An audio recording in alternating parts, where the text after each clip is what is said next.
welcome everyone to TJ and the Grumpy Old Man. I'm your host, TJ, and with me here, as always, is the Grumpy Old Man. They say there's no shame to his game because he's always the same. That's me. With us also, the magnificent Son X, recurring guest, co-host, whatever you want to label him as. How are you doing this evening, both Son X and Grumpy? I'm doing well. How about the both of you? Fine. I'm doing fine. I can't complain. There's a lot to talk about. Obviously, for those, number one, who are new to the channel and new to the show, this is a twice-a-week all-sports podcast that takes place every single Thursday, 9 p.m. Eastern Standard Time, and every single Sunday at 8 p.m. Eastern Standard Time. So if you're new to the channel, we invite you to stick around a while. We invite you to like on Facebook, to follow on Twitter, and to subscribe on YouTube. Had to forget which one I was missing, but subscribing on YouTube, that's important too. And if you enjoy this content, the best way to show your support and to let us know is by hitting the thumbs up button. Apparently that helps the algorithm.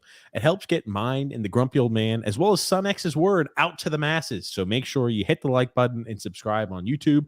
That helps the algorithm. But yeah, as I mentioned, it's an all sports podcast. We talk anything and everything sports. We talk NHL, NFL, NBA, MLB, college athletics, world football, and much, much more. Anything and everything sports. And today, just like always, there's a lot to talk about. There's a lot on the docket too, because we didn't have a show this Sunday due to Easter.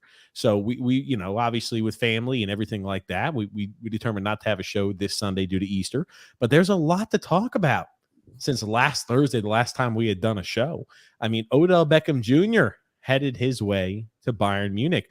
We have to talk about, there were some maybe to the Baltimore Ravens. Oh, I'm sorry. Who they? Oh, he's headed to Bayern Munich. Oh, yes, he's headed to the Baltimore Ravens. I was about to say, moving on to the next topic. There were some fists flying here this week in Champions League and league play. So Bayern Munich having a little bit of a scuffle in the locker room, as well as Valverde punching an individual and being charged there for it. So there were some fists flying in world football, aka soccer. This week as well. There are some landmarks that may be broken and historical marks that may be broken in the MLB. We're going to talk about the hot Tampa Bay Rays. We're going to talk about the NFL playoff picture. We're also going to talk, the NFL draft is 2 weeks away, ladies and gentlemen. 2 weeks. And MLB news also. Hold on. You're doing a shitty hosting job. The NFL does not have a playoff picture. It's NHL. I'm sorry, the NFL draft, the NHL playoff picture. So yes, what can I say here? There's a lot that I'm bouncing around here, Grumpy, that to talk about. So yes, we're going to be talking about the NFL draft in the NHL playoff picture, as today is the last day of the NHL regular season. So we're going to talk a little bit about what matchups look like, who was in, who just missed out. So we've got a lot to talk about. And I guess the first matter of discussion, I want to talk a little baseball. MLB. Again, I'm excited about the MLB this season. Grumpy, I don't know if you happen to hear, there was a record that was broken in the MLB for the quickest player getting from the batter's box to first base. I was kind of shocked by how it all transpired, Grumpy, and that the record was broken. And I'll pop this up on screen just so you're able to see this one too. This is recorded, the quickest out of the batter's box to first base. We've got Vogelback over here. Look at this, Grumpy. Look at the speed by Vogelback. Oh, hold on. I thought you were going to say a record was set for the most bungled leads by a host in a podcast. Sure, if that's what you want.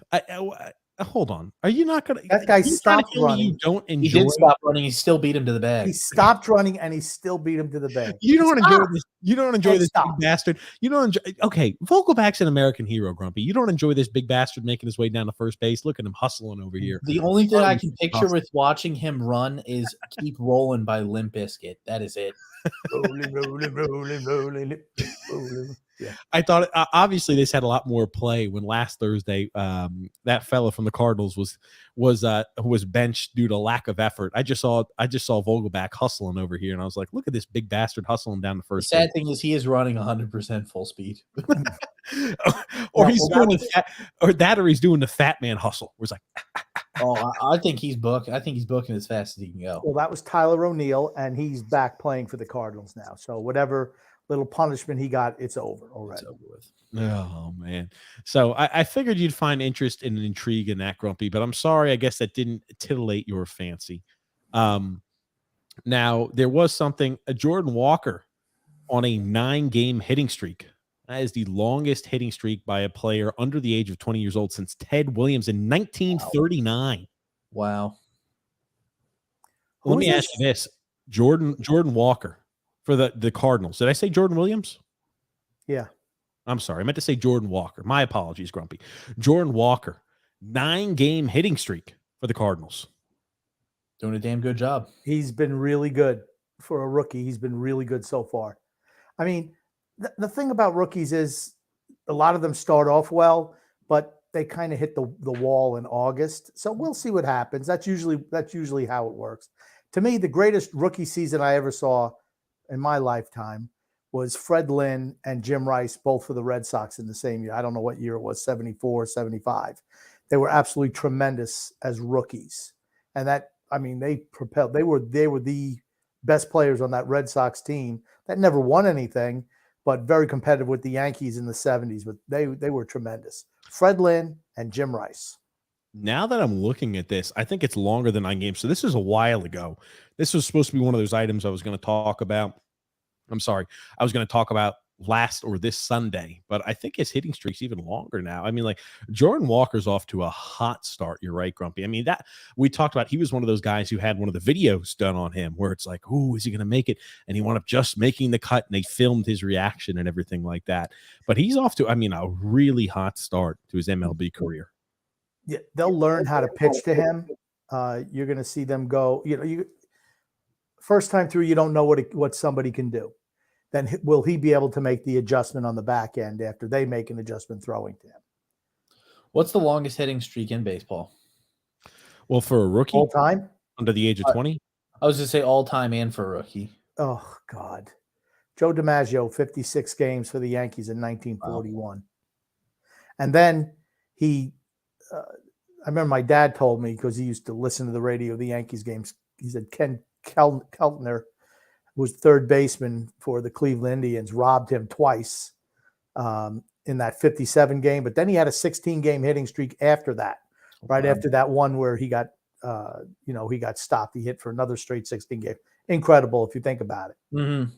It's a wild stat. And then Pete Rose had 44 games, I believe. I think those are the two longest. There was another one a couple of years ago that was pretty long, but I don't think I don't remember how long it got. This kid still has a ways to go before he. Yeah, he's not breaking. He's too much of a free swinger to have, that type of hitting streak. He was on a 12-game hitting streak here, and I think it ended maybe against the Pirates. He did not record a hit against the Pirates. Well, they're playing the Pirates right now, so. Okay, unless that's updated at the moment. Okay, maybe that's tonight. He's 0 for 2 right now, so the hitting streak could come to an end. Okay, but hey, still, 12 games for a rookie under the age of 20. That's really good. That's damn impressive. With power. You look at the way that kid is built. I'm not a baseball prospect fanatic like Shea is, the connected Shea and other people, but I will tell you that he looks every bit of the part. And he's backing up the looks here with the production on the diamond. So he's off to a hot start this year. A few more baseball news items. The Rays, the Tampa Bay Rays, undefeated 13 games in a row. What a freaking start to the season for the Tampa Bay Rays. Yep. I saw Wander Franco hit a home run, I think, the other day. Wander Franco is having a great year. Who is that guy? Yes, I think is having a good year. There's a lot of players for that Tampa Bay team that are really having fantastic starts of the season. And they're interesting. Usually their starters only go 5 innings, maybe 6, and their arms are. They're really good. Bringing up young fireballers. They just come in, they burn them out. Everybody throws an inning, 2 innings, and that's the way they win. They're the ultimate analytics team, if you will. They never won anything either, but they did get to World Series one year when they lost. But they're the analytics team. If you want to do the analytics thing, Tampa Bay's your team. And just all these young guys, they're like, all of them are they're like disposable razors. That was the year Tampa almost won. What was it, like almost every major sports trophy, I think, championship that year. They won football, they won hockey, and then they almost won in baseball. That's right. Right. They lost to the Dodgers. Yep. Yeah, but Wander Franco is a guy. You're right. I mean, he is killing it out there in the diamond. Young. Can he stay healthy? Right. That's a guy who can be one of the faces of the MLB. I think. Right?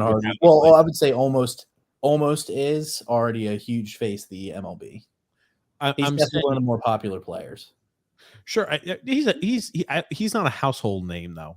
Not yet for just a casual fan. They know Mike Trout because he's been around long enough. They know Ohtani. They don't know Wander Franco, just because of the injuries. But he's a guy too. Like, you think Jazz Chisholm Jr. gets all this pop on the cover of the MLB game? Well, it doesn't really back it up. He's got a flashy name. Yep. I mean, that he's helps. A personality too. Jazz Chisholm. Jazz Chisholm Jr. Grumpy. It's Chisholm, not Chisholm. Chisholm. Everybody's a freaking critic. Anyway, but it'll be a matter of time before Wander Franco's out there, or the Rodriguez kid, Julio Rodriguez for the Mariners. A lot of young players. A lot of young players. We've talked about that before. Changing of the guard. Yes, the last couple of years, absolutely the changing of the guard. On top of that, too, Jared Kalenic. Now that was an old Mets prospect. He's on a tear this year too for Seattle. He's a guy who's struggled pretty much every single year they tried to ingratiate him in the lineup. He's really young, but he seems to be finding his stride too. You're right. The changing of the guard. Absolutely. I think you have you have them on both your fantasy teams, don't you, TJ? Why are you talking about fantasy, Grumpy? Because that's the only reason you brought up Jared Kalenic. The only reason. The guy's hitting over 300 with 4 home runs this season. I noticed there's a lot of players doing that too. I noticed nobody's bringing up O'Neal Cruz. O'Neal Cruz did fracture his ankle, I believe. We could. I want to try to pull that up now. Paint the picture of what happened.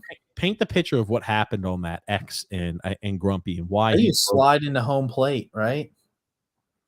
Wasn't that it? Yes, sliding into home plate.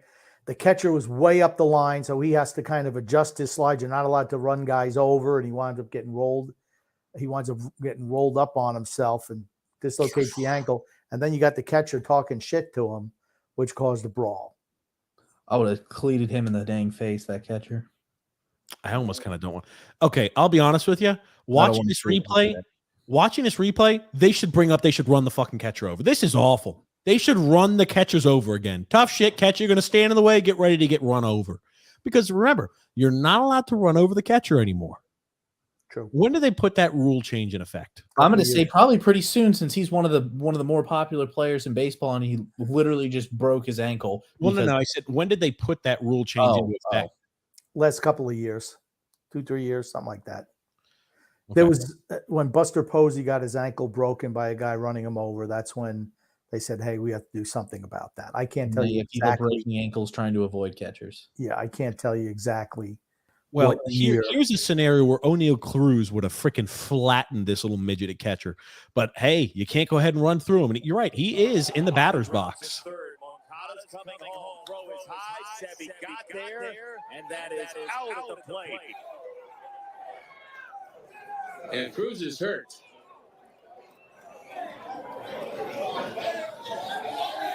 And he starts talking shit to Cruz. Yeah, next time he comes up at bat, I'm throwing right at his face. Oh, absolutely. I'm throwing at his ass the next time he comes up to the I'm running the catcher over and taking it out. I'm freaking laying this guy. It all starts because you can't run over a catcher. This is in no way okay. Think about where he is. Oop. He's working his way up. And again, I'm going to tell you what. Because he's got to slide through him. He started his slide really late. Really late. Look at he's got his hands up. Because he's like, I can't run this guy over. So he's got to start trying to.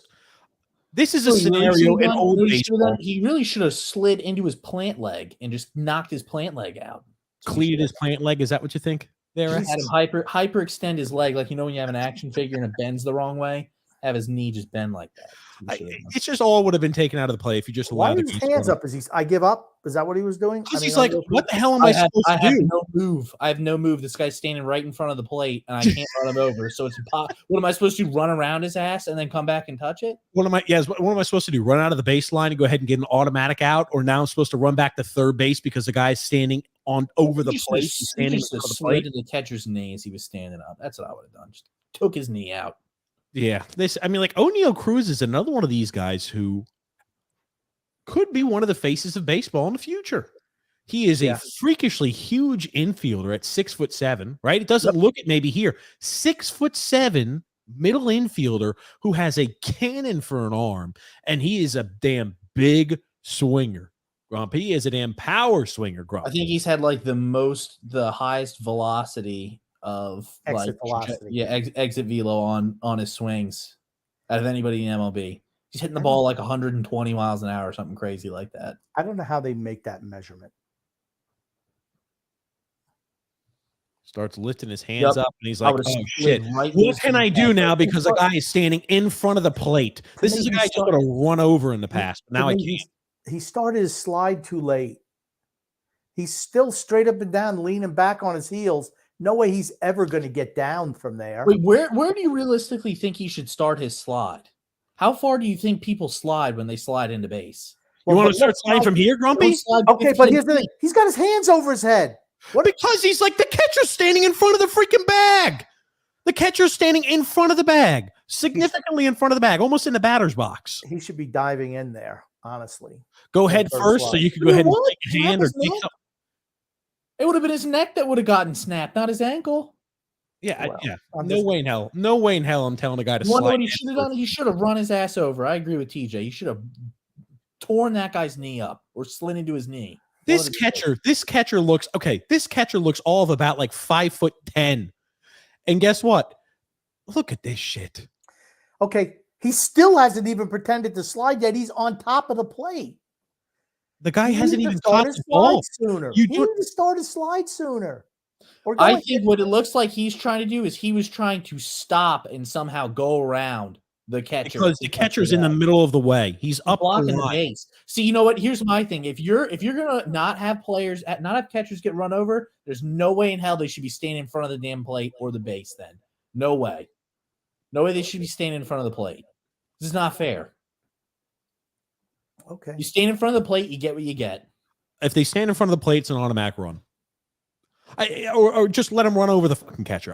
You know what? Bring back the good old days. You could just flatten the catcher when he does some dumb shit like this. Because guess what? That catcher wouldn't be all the way up the line right there because he'd be afraid of getting his ass run over. He'd be standing back on the freaking base or behind it. He wouldn't be all the way up the line. He'd be guarding the bag, and he would be like, "Oh God, I don't want to get my ass run over here." But see, I can't get run over, so I'm going to be ballsy and keep working my way up the line. You lose a guy like this, who's a young budding talent in the league because of these stupid rules. That's right. You lose a third fantasy draft pick. Do this shit. Look at where he is. His foot is in the freaking batter's box. I mean, he's standing in front of the plate. He's literally right in front of the plate. I mean, there's nothing that O'Neal Cruz can do. What do you think about that, Grump? He's out. I think he should have started his slide sooner. Well, I don't know. It'd be nice. Here's the thing. He's not going to wind up getting rolled up on himself if he starts the slide sooner. He's out, so it doesn't matter. He's out. Well, okay. Are we bothering you, Grumpy? What's going on, man? Not at all. Don't worry. I know what I'm doing. Okay. Okay. You want to know what he should have done? What should he done next? Run his ass over or broke that guy's leg in half. That's what he should have done. He rolled him right in the kneecap. But I mean, like, Jesus Christ, you're not going to ask a guy to start sliding. Can you see my mouse? Okay, I will say he definitely. It looks like he was just like, I have no man's option. It looked like he was trying to slow up to potentially jump around the catcher, do something, maybe go back to third base. Who the hell knows? Yeah, like I said, he should have started his slide sooner. Should have went in head first. Maybe he goes around and gets his left arm in there as he's sliding around the outside. What did Ricky Henderson say? Run his ass over. I have no idea. Okay. Well, I thought that would get, I don't know. Okay, fair enough. I thought that would bring a little more to the table. Oh well. Well, the only thing is the catcher talking shit to him. Yeah, That absolutely. was After the that big happened, thing. yeah, I'm throwing at his head. Very next play. Oh, you got a star player on your team? Yep, he's getting thrown right in the head. The guy's obviously injured, and he starts talking smack to him. Yeah, not good. That's where I'm saying you kind of get what you get in the fight category. I'm not saying O'Neal Cruz should have got hurt. I'm not rooting for him to get hurt. If he would have slid a little bit earlier, it wouldn't He's have on my happened. fantasy team. That's why. I know. In the future, if I'm a member of the Pirates and a play like that's coming over, I'm not sliding him, running that little catcher over. I might even throw a freaking punch at his face. I'm pushing my hands through his freaking face. You can't.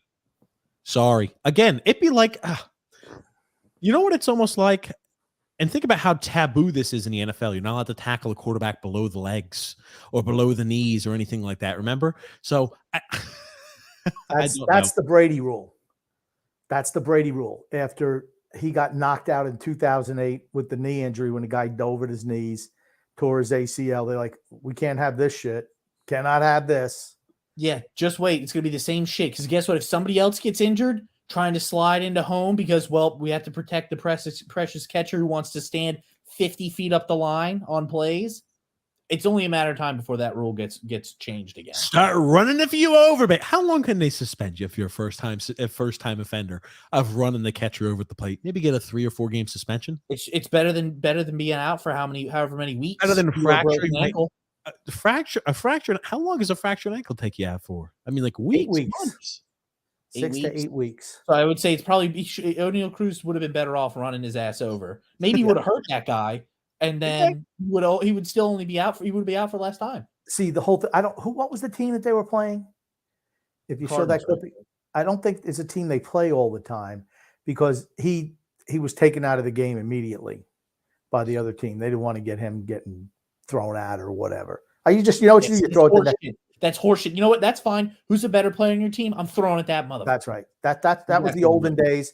Yep, I'm throwing at his ass. Yeah, you get no the problem. next guy. Can't protect them all. To answer your question, it's a 4-month at least recovery from a fractured fibula, not 6 to 8 weeks. He's out for 4 months. Okay. I thought it was I thought you said for dislocated ankle. No, that's a fractured. He broke his leg. I didn't realize he broke. I thought he broke his ankle. I thought he dislocated his ankle. They were playing the Chicago White Sox. Yeah, so they don't play them anymore. Don't worry. The White Sox farm team is by us. I'll make sure to send the message to them that they'll understand. Don't worry. Go to the game. When they do the runaround for the 7th inning stretch, when they do like the run around the bases thing. Boom! Top prospect for the Knights, baby. Hit him right in the knee with a bat. Boom! There we go. That's for Cruz, baby. It's my fantasy team. There it is. Oh, crap. We're going to get to some comments here in a second. I do want to finish a few of the baseball items we've got up. Now, we talk about the fun things that baseball's adding. Now, Grumpy sent this to me, and I could not help but laughing when I originally saw it. Now, the Baltimore Orioles have a little bit of a home run celebration that they're breaking. I'll let you watch it. Push home a run, and boy, he did much better than that. And what do we have here?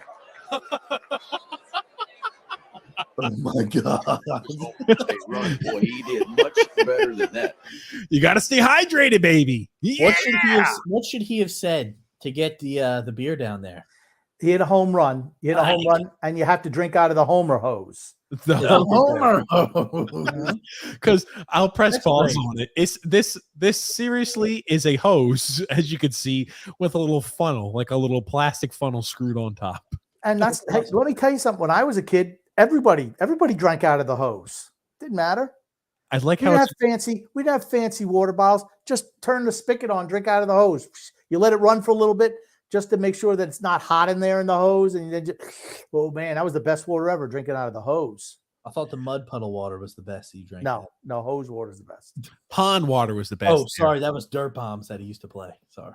Yeah, I like how this is an orange. It looks like it's just an orange freaking garden hose. I don't even know how you get an orange. Exactly what it is. And they strapped tape on it. They strapped like a Betty Crocker kitchen funnel onto it, and they just dump water down it. Oh my God, that's fantastic. And it's orange and black because that's the Orioles colors. Yep. I know. I'm just saying. I think it's funny. Or honestly, I think this is a black hose with orange tape. That makes more sense. I was like, what the hell is this? A freaking orange hose. But honestly, it's a fun little thing, and the players like it and they enjoy it. And I'm sure so do the fans. Bring out the Homer hose. I love it. I think it's great. It's good for the sport. It's good for engagement. Well, I mean, it's like, okay, every other sport has something that's involved with, like, for instance, the turnover chain for Miami, and then the what is it? Georgia has like the pads that they put on. Every team has something kind of like that, and now they're adding it into baseball, which I think is cool. Yes, it's all more exciting. It started with the turnover chain with Miami, and then I'm talking about all teams started doing. Like Pittsburgh has a slam into the basketball hoop, and you're right. The Georgia Bulldogs put on the little shoulder pads. UNLV has a little slot machine. They spent hundreds of thousands of dollars on a slot machine when they get a turnover, and they crank a slot machine. I just like anything to get people excited in the stadium and the players excited. That little bit extra, I guess, helps, and it helps morale. Yep. What are your thoughts, Grump? I don't care. It's silly. It's short silly. and sweet. I don't care. It seems like it's a cute thing to do. It doesn't blow my skirt up. You know what I mean? Grumpy, hard to please Grumpy tonight. Oh man, he's in character tonight. Now this is something I did, and Grumpy sent this to me as well. He said some MLB teams, some MLB teams have decided to serve beer through the 8th inning instead of the 7th inning because games are going by faster. Matt Stram points out the obvious and says, if the game's going to finish quicker, wouldn't you not want to move the beer sales back to the 6th inning to give fans the chance to sober up? Yeah, I agree with that. I'm surprised the owners didn't come up with a rule that retroactively, if you had hair that long, you're banished from the league. He obviously has not gotten the company memo. Well, yeah, we're extending it to the 8th inning because we need to make that beer money. There's no way they're pushing it back. They extend it, right? Why did they always say, okay, we're going to stop serving beer at the 7th inning? Why? Because it gives people time to sober up a little bit before they drive home.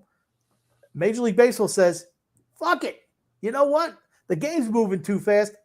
We're going to serve it all the way till the end of the game. Matter of fact, we're going to sell beer outside the stadium. In the parking lot. We're actually going to sell it as you're leaving the parking garage. Have a couple more, Johnny, on the way home. Take your road soda there, buddy. It's so case. What does it tell you, right? They don't give a shit. They don't give a shit about the people. They don't give a shit about anybody's safety. They could care less if all the fans crash, as long as there's new ones that come in and buy more beer the next game. Think about this. The 8th inning. You could buy beer at the bottom of the 8th, and the game could end at the top of the 9th. Right. Half an inning. Hey, I hope those 2 beers you ordered right before we closed shop and that half an inning that went, I don't know, maybe 5 or 7 minutes, because right when you start buying, it's going to take you a while to walk back to your seats. You'll sit down, you'll drink some beers, and you're like, you could be drinking as you're exiting the stadium. Actually, I heard the beers that come that are served at the 8th inning come with funnels, or they come with a key that you can actually make shotgun them. They come with Homer hoses. They go ahead and have the people selling the beers out there in the stands. They're the one who holds the Homer hose, and they say, "Put your mouth on this," and they go ahead and dump. That's the only way you can consume it. Actually, that's what I've heard. Oh, it's a little special. The 8th inning Homer hose. So that wraps up about what we've got with baseball here today. Let's look at some of these comments here. We'll get caught up here. Andrew L. said, Carolina, it is. Yes, it is. Florida almost found a way to come back, and Carolina almost found a way to lose, but the Islanders going to be playing Carolina. Brainer 95.4 says, shoot, the Panthers, the Canes are up 4-2. Is Jari finished, or is it just the beginning? Yes, he's done. I'd say Tristan Jari's done. I told you they'd lose to Columbus today. I told you. How do you know they lost to Columbus? I saw some of the comments say they lost to Columbus today. Oh, God almighty. Johnny Gaudreau scored in shootout or something. Oh, wow. I told you they were going to. D-Cut. What's up, D-Cut? Goon says the Mets took 2 out of 3 from the Pirates. Hooray! Too bad they played scared last October. You mean Padres? Padres. My God, did I say the Pirates? Yeah. You got O'Neal Cruz on your mind. It's all right. I do have O'Neal Cruz on my mind, and I'm still so pissed about that shit. You know what? what I like about baseball, I like when there's a little bit of physical contact. I like when the teams get out there and they brawl. I like when Pedro Martinez throws that old bastard down at first base. Who was that again, Grumpy? Don Zimmer. Don Zimmer. Boom. Yeah, I remember that. I like when Roger Clemens throws the baseball bat at Mike Piazza and it causes. You're going to talk about Bryce Harper trying to throw his helmet at I don't remember who the pitcher was. You remember that?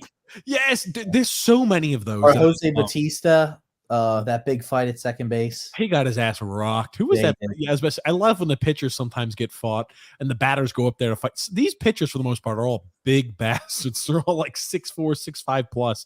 The likelihood they've got the reach on it. Yeah, you better be ready to go. That's why a lot of them go up there wielding a baseball bat. Anyway, what's up, Johnny Mac? Grumpy, remind me, I've got to talk to you about an email that Johnny Mac sent us. What's up? Good evening, boys. In Son X needs to have a meat tray at Ray's restaurant. There it is. I agree. The meat tray is good. And then Johnny Mac also says, Grumpy, I laughed at your fantasy trade you sent me. Made my day. Oh, Grumpy, you sending shitty trades again? It was just it was more like a response trade. And I just like response thing. Bailey's back where he belongs. Oh God. Belongs on the bench. Is that a Rusty Staub Jr.? Who's that? Is that Rusty Staub Jr.? I don't know who he's talking about. I'll pull that up here. Joseph C. Grumpy. If Shea was here, she'd be all over Brett Batty. Dude has a 1.400 OPS so far, and a call-up is coming soon. That's right. I've been seeing that. Rusty Staub. Okay, from the 1940s, Rusty Staub Jr. Jesus H. Oh, he was an old Met. Looks like okay, that was not from the 1940s. He was with the Mets in the 70s. He was born in the 1940s, Grump. Well, maybe, yeah. 1944. Yeah. Played with the Mets back in the 1960s or 60s with Montreal, and then the 70s with the Mets. Yes. Tony Cheese, the name changer. Look at that picture. He says, oh my goodness, the Panthers have scored 2 goals in like 30 seconds, and they're down by 1. I can't even make that face. Left. Like, don't. What the hell are you doing that with your Grumpy face? did something probably to piss me off. That's what I'm just going to go out on a limb and say. Oh, TJ sent you a clip of Bailey dogging it. Oh, God. Oh, man. Goon says the Jets dodged a fart bomb by not signing Odell Beckham Jr. He's a hard man to please. Let's talk about that. Odell Beckham Jr. did not sign with Bayern Munich, as I mentioned earlier today. He signed with the Baltimore Ravens. Thank God, because he would have a hell of a commute every day to practice and to games. I'm not sure the skills he's got on the pitch either would necessarily translate to soccer. He's actually a pretty good soccer player. Really? Yeah. He's decent. Okay, I didn't know that. You learn something new every day. But he signed a 1-year, $15 million guarantee deal with the Baltimore Ravens. He could make up to $18 million. But what does it say about him, right? He said paint the picture. Paint the picture first. He said there were no guarantees that Lamar Jackson was going to be there. So if you didn't know that Lamar Jackson was going to be there, or whoever, let's say you signed with the Kansas City Chiefs and Patrick Mahomes was getting ready to leave and you signed there anyway, what does it say? Money, money, money, money. Well, the team made him, just to make things clear. The team said they told him there was no guarantee that Lamar Jackson was going to be the quarterback. So it wasn't like there's no guarantees. Where do you get this information from? His agent? No, the team said there's no guarantee Lamar Jackson is going to be your quarterback, just to paint the accurate picture. Zero interest in winning a Super Bowl, all interest in loading his pockets. That's it. He won a Super Bowl 2 years ago. Okay. X hit the nail on the head. He's not about winning. He's about cashing out. And that, you know what? That's his choice. But I don't want to ever hear that Odell Beckham Jr. is a winner or he's a team guy or he's a guy you go to battle with. No, that's not who he is. He's always been about himself, always. And he just continued now.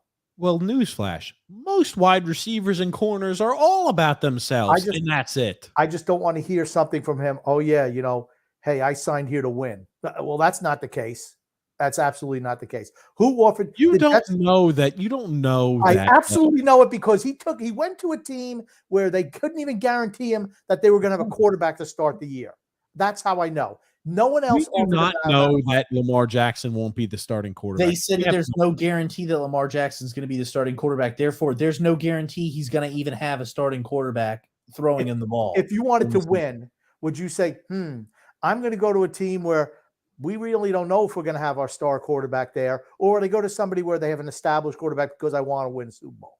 Or a star quarterback is already pissed off at the team to begin with. He already took a deal 2 years ago for less money when he signed. Because remember, the Browns cut him. He took a really cheap deal, and he signed with the Rams and won himself a Super Bowl. He's already got himself a Super Bowl. It was a He one-year missed deal. all No of one offered last him year. anything. No one offered him anything. That's why he went to the Rams. No one offered him anything. He missed all of last year due to injury. The guy wants to continue to get paid. He wants it. It's a 1 year. It's a prove it deal. This is a prove it deal. Hey, $18 million. do you still have $18 million. That's a prove-in deal. $18 million is not a prove it deal. It's a $15 million guarantee. Guarantee up to $18 million. Probably if he catches one Do pass. you think Odell Beckham Jr.'s worth that? I think Odell Beckham Jr. is a great wide receiver. I don't think he's worth that money. I think he had that. Okay. Look at his numbers when he was playing with that fucking hack Baker Mayfield. Okay? Average. Look at his number when he played with that miserable quarterback Baker Mayfield. And I mean miserable. Probably one of the worst quarterbacks How ever. he played for the Giants too, right? Here's the thing. He's a me guy. He's not that good. He made the one catch and he's parlayed it into a career. That's what he's done. You're wrong. Odell Beckham Jr. is going to produce in Baltimore with Lamar Jackson. Now I'm on the Lamar Jackson train because he's got a legitimate, fantastic wideout who's going to correct all of his shitty passes. He's going to make amazing catches on all these. He couldn't even pass the physical. He wanted to go to Dallas before the playoffs. And like, nope. Well, he didn't go to Dallas because he had the issue on the plane. They didn't want. That was him. the issue. He didn't pass their physical. He didn't pass their physical. Are you just saying? Are you just saying shit, or you actually know this? I know that. I'm going to tell you one thing, X. You know this as well as I do. When Grumpy says some shit like that, you know he has no fucking idea if what he's saying is true or not. Absolutely not. Source, I just know. Oh, Jesus. No, I the Jets were the only team. No one was interested in him. It's that old wide receiver saying that I say anyway. Once those diva wide receivers aren't that good anymore, no one wants them because they're not worth the trouble. That's where he is. I'm surprised they offered him that much money. I'm stunned. The Jets wanted him, but certainly not at that dollar amount. He was politicking, wanting to get more money. The Jets wanted him for Aaron Rodgers. That's what they wanted. Aaron Rodgers said he'd like to play with him. So they're like, and he's like, well, they're not offering me enough money. All he's about the money. All he cares about is collecting a bag. That's right. They said the same thing in New England. Oh, he's always wanted to play for Belichick. Well, but you got to come up with the money. It's about the money for him. That's what it's about. It's not about winning. It's about getting the money. And there are players like that. It's not that I'm begrudging him that. What I'm saying is that's not a guy that I'm saying, yeah, when going gets tough, I want Odell Beckham Jr. on my team. That is not the case. He will bleed you dry. Just to give you the heads up, he was cleared to play, but not cleared to practice. Or it was something odd. They said that in it, they were disappointed when they broke the news, blah, blah, blah. They said, how can Odell Beckham Jr. be cleared to play while also not being cleared to work out? So there were some questions. He didn't pass their physical. Had nothing to do with that. He said he was not cleared to work out, but he was cleared to play. Odell Beckham Jr. said this. You're asking me to try to pull up some story about something that happened months ago that I'm just now being brought up on the spot. I can tell you this. The grumpy source of he didn't pass the physical. I'm not so sure it's as simple as that. That's all I'm saying. I can tell you one thing that is simple. That man only cares about getting money. That's it. And what's wrong with that? We're not saying anything is wrong with that. We're just saying that I don't want a guy like that on my team. He's not a guy if somebody's like, oh, yeah, he was always about winning Super Bowls, this, that. No, you're wrong. He's never been about that. Alexander sent this to us. It's a nice one. It says, serving beer until the 8th inning. or serving beer to the fans that are leaving the stadium? It's a hard choice for the MLB and their executives and owners to make. Maybe they'll get a kiosk. Yeah. Yeah. What's going on, Grump? Maybe they'll get one of those little kiosks, like the betting kiosks they're going to put in NFL stadiums. Maybe they'll put one of those beer kiosks as you walk out. Hey, just refill your beer. $10. Free refills. No, not free. Not free. $10. Oh, They'd still man. make sales is a sad thing. Absolutely would. I just find it interesting that, yes, what makes the game more appealing to fans? Shortening the length. I think baseball's been great this year so far. The games are over lickety split quick, 2.5 hours as opposed to 3.5. But they find a way to. Will this take place during like dollar beer nights that they have? I don't think they're dollar beer nights at the games. That's for sure. They have I'm curious because they do have it at minor league games. Like I know they absolutely do like at Checkers games by us, and I think by Knights games as well. It's like Thirsty Thursdays. Like they don't have to. Most teams, if excluding the Oakland Athletics, don't have to worry about getting fans in the stands for an MLB game. But it just seems like that miserable product that Oakland puts out there, they do have an issue with. Maybe they'll start dollar beer nights. Start until the 9th inning. And you're going to have a lot of people giving fellatio and performing oral sex. They've already done that. They've already had that promotion. They've already had that promotion. You're going to have a lot more of those videos. Who did the Yankees get destroyed by today? Minnesota. There. The worst thing, he was in a different state when he said Minnesota. Are you sure? Is it really? Yeah, I'm sure he's in a different state. That guy doesn't know what he's doing. Oh, God. Oh, man. Let's see here. Let's continue looking. Gogoon says Pete Rose 44-game hit streak was in 1978. Did he place all of his bets in time? I'm going to bet he did. So it kept him out of the Hall of Fame. As I've said before, and I've said multiple times before, if you're betting on your team to win, I think there should be no problem with that. You realize what the issue is when gamblers see you betting, when you're betting on your team to win all the time, and then you don't put bets down, as particularly as a manager. And here's the thing, I don't care. He should be in the Hall of Fame for what he did as a player. But you realize a professional gambler would say, gosh, Pete Rose comes in here every single day when he bets on his team to win. The days he doesn't show up, that means he doesn't think they're going to win. He doesn't place a bet. So they're saying, shit, the manager doesn't think they're going to win, so all the money is going on the other team. You realize that's how it works, right? Okay, Grumpy, you understand. We've talked about this before. All betting is done online now. Okay, but guess what? Back in 1970s, there was no such thing as online. On the line, Grumpy? There is not such thing as online, but there was something called on the line, Grump. Put it out there. You've got to put it out there on the line. You're talking about something you know nothing about as usual. I'm just telling you. All betting now is done for the most part. I don't care what betting is done now. Back in the 70s and 80s, there was no such thing as the internet. Well, here's my question. Do you think Calvin Ridley was the one who did the betting for football, right? Correct. I don't think he should have been suspended. Now that the NFL has kiosks in stadiums now where you can bet and gamble, do you think it was an issue that Calvin Ridley was doing that? When they're literally there. As far as the NFL is concerned, absolutely. They'll have that double standard. It's ridiculous. He's asking you if you have an issue with that. I don't think he should have had an issue with it. He bet on, I don't even care what he does in his spare time. The problem that that all sports leagues have had in the past, and now the lines are blurred. They're all blurred because there's too much money and they're more greedy than care about, competition. When you see people who are gambling, let's say you're losing so much money, you have to pay that debt off. And then, whoever says to you to pay off that debt, you're going to have to do some things. Not everybody places bets online. There's still bookies. You're aware of that, right, TJ? You aware that's the way the world is still. And if you're not going to go to DraftKings, at least not as a big player, and bet $100,000 on a game that you're playing in. Okay.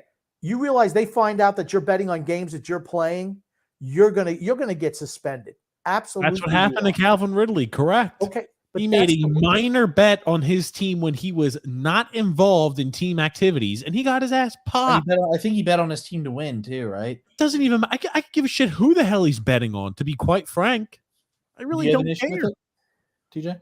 No, not at all. I don't give a fuck. Bet on who you want. I don't You care know- if you're betting on your team to win. I would never have an issue. You realize if you have a gambling problem, you can be compromised by organized crime. You do Great. If you're being compromised, nobody's going to sign your sorry ass again. Be compromised. You're going to find your way out of the freaking league there, bozo. But what happens is they can say, okay, in this game, we need you to drop 7 pass. We need you to drop a pass when you should have it. Just little things like that. That's what happens. Mike Evans was compromised last year when they played the Panthers and he dropped that wide open pass. I think every year he's Here's the thing. If you were getting paid to drop a whole bunch of passes in, Grumpy, you know what you're gonna do? You're gonna find your ass on the bench. If And it's so you're just not one gonna game, find yourself making big paychecks. So all the players doing is hurting themselves. I don't give a shit. if it's just one game that you don't perform, well, you just had a bad game. I mean, No. Most people do not have a rope in the NFL of 5 or 6 or 7 bad games or even one bad game. Especially wide receivers, because guess what? It's next year. Oh, well, don't worry. There's 25,000 people who are coming in here, or you're going to be just as good, if not better than you. Unless you're the Tyreek Hills or the number 1 wide receiver on the team. Okay. And I'd like to think the number 1 wide receiver on the team is not in debt to the local bookies. I'm just going to tell you, you don't know how gambling's worked in this country and why those rules have been in place for years. You don't understand it because it can compromise the integrity of the game. That's the why game's already compromised. They okay. already know what the outcome then you know what? like, then just make WWE everything wrestling. just make everything the WWE would. Well, It this already year is. Kansas City wins. Next year Cincinnati wins. It already Next year is. Buffalo wins. It already is. Hold on, Grumpy. I tell you one thing. When they start introducing gambling on the WWE, I can tell you that much. Those items will never be fixed. That is 100% accurate. You never have to worry about maybe the WWE swaying how the outcome of a match is going to be based off of who's betting on what line, Grumpy. I guess the wrestlers are just going to stand there and they're going to wait to see what comes in. Boop, boop, boop. My right wrist blinks. Okay, well now I'm coming in with a super slam. My left wrist blinks. Oh, well, I'm taking a brutal chop to the chest. Oh, there it is. I like it. I'm just saying that neither one of you realize how that stuff works. I'm It's telling okay. you, It's all okay that you're sports- ignorant to the facts. It's fine. All sports are rigged. All Okay. sports are rigged. Okay. You acting like the local bookie has more money flowing in and out of him than freaking DraftKings or any of these other things is As a moronic. player, Most companies are traded on the freaking New York Stock Exchange. Your local bookie, Grumpy, is sitting there freaking counting goddamn pennies. You realize- the damn you realize- DraftKings. Are you kidding me? you realize players are not allowed to gamble on their sport. You're aware of that, right? Oh my It God. says it. It says it in every locker room. It says it as you walk in. You know what? I want to get Calvin Ridley. Contact me and I'll place bets for you. You to help can me Donahue, gamble on a sport, games. but don't worry, Okay. we can be in with gambling. That's Tim fine. Donahue, the official NBA official, How many years did he gamble on sports? and guess what? He wound up going to jail because guess what? He was throwing games and fixing them for people who he knew owed money to. Decades. Decades. It took decades for them to figure that out. Decades, plural, multiple years. He wasn't doing it. That's my point. You say if a guy drops 3 passes, oh, they're going to find out he's going to be out of the league. No, it takes a while. Your What I'm NBA saying is- officials, it's not like there's a lot of NBA officials every single year that are entering the NBA official draft. Dun-dun-dun, dun-dun-dun. Well, here's another thing. What about this? What about officials who have biases towards specific teams because, well, they're just fans of teams, or, well, they have kids who went to school at a specific team Sure, and they coach in the same exact conference? sure. What about that, right? And that shit goes on all the time. It's still going on. Okay. Sure. All I'm saying is that when you have gambling involved and organized crime involved, which is absolutely involved in gambling, Sure. All And sports they- might as well be organized crime then. and you have the opportunity to leverage somebody's weakness because they owe you a lot of money so you can get an edge on a line. That's what happens. Okay. That's why they have that rule that you're not allowed to bet on because it's the integrity of the game. I have always said, I think that's ridiculous, but the NFL and all those other sports leagues, taking money from gambling is so hypocritical. It's the same damn thing. I got to ask you a question, though, Grumpy. There is one player I think who has been compromised with gambling after his poor performance last year. Tom Brady had such a poor year last year. I think he was compromised with his gambling issues. He had a little bit of financial troubles after Giselle left him, and he needed to pay off all of his bookies, Grumpy, and that's why he had such a poor year. And he retired. I think he was compromised by purchasing that WNBA team. That's what anybody in held him at gunpoint and said, "Hey, the odds are insane on this. We need him." Andrew L said the Tampa Bay Rays have more home runs than runs allowed this season. That's right. They've hit 30, I think over 30 home runs this year. Freaking nuts. Absolutely nuts. What's up, Alexander? We're doing well. And Sun X, I hope you're doing well also. Doing good. I think Shohei Ohtani's overrated, said Tony G. Shohei Ohtani's a first ballot Hall of Famer, you Tony G's bastard. Ohtani's really good. Hall of Fame, first ballot. How could you not root for Shohei Ohtani, though? I agree. Mm-hmm. Alexander said the Rays are doing it with a lot of young players. Only a $74 million payroll. Wow. True. I didn't know it was that low. They're got a lot of analytics, deals. Young guys. As soon as somebody gets ready for free agency, they trade him. That's what they do. A year or two before he's going to hit the market, they move him. Tony G said, I knew a guy in high school. We used to call him Chaz Jism. Oh, that's a good one. Alexander said, so we're going to get Carolina in the first round. Yep, Carolina. Carolina it is. And Joseph C said, yeah, O'Neal Cruz would have been the next big breakout star this year if he hadn't broken his ankle. Or absolutely. Certainly one of them. He was really big last year too. Yeah. He came up last year, and you could see he had all the makings at a young player his age where he could be a special kid. And he still has the ability to be really special. Goon, Grumpy, I'll let you read that.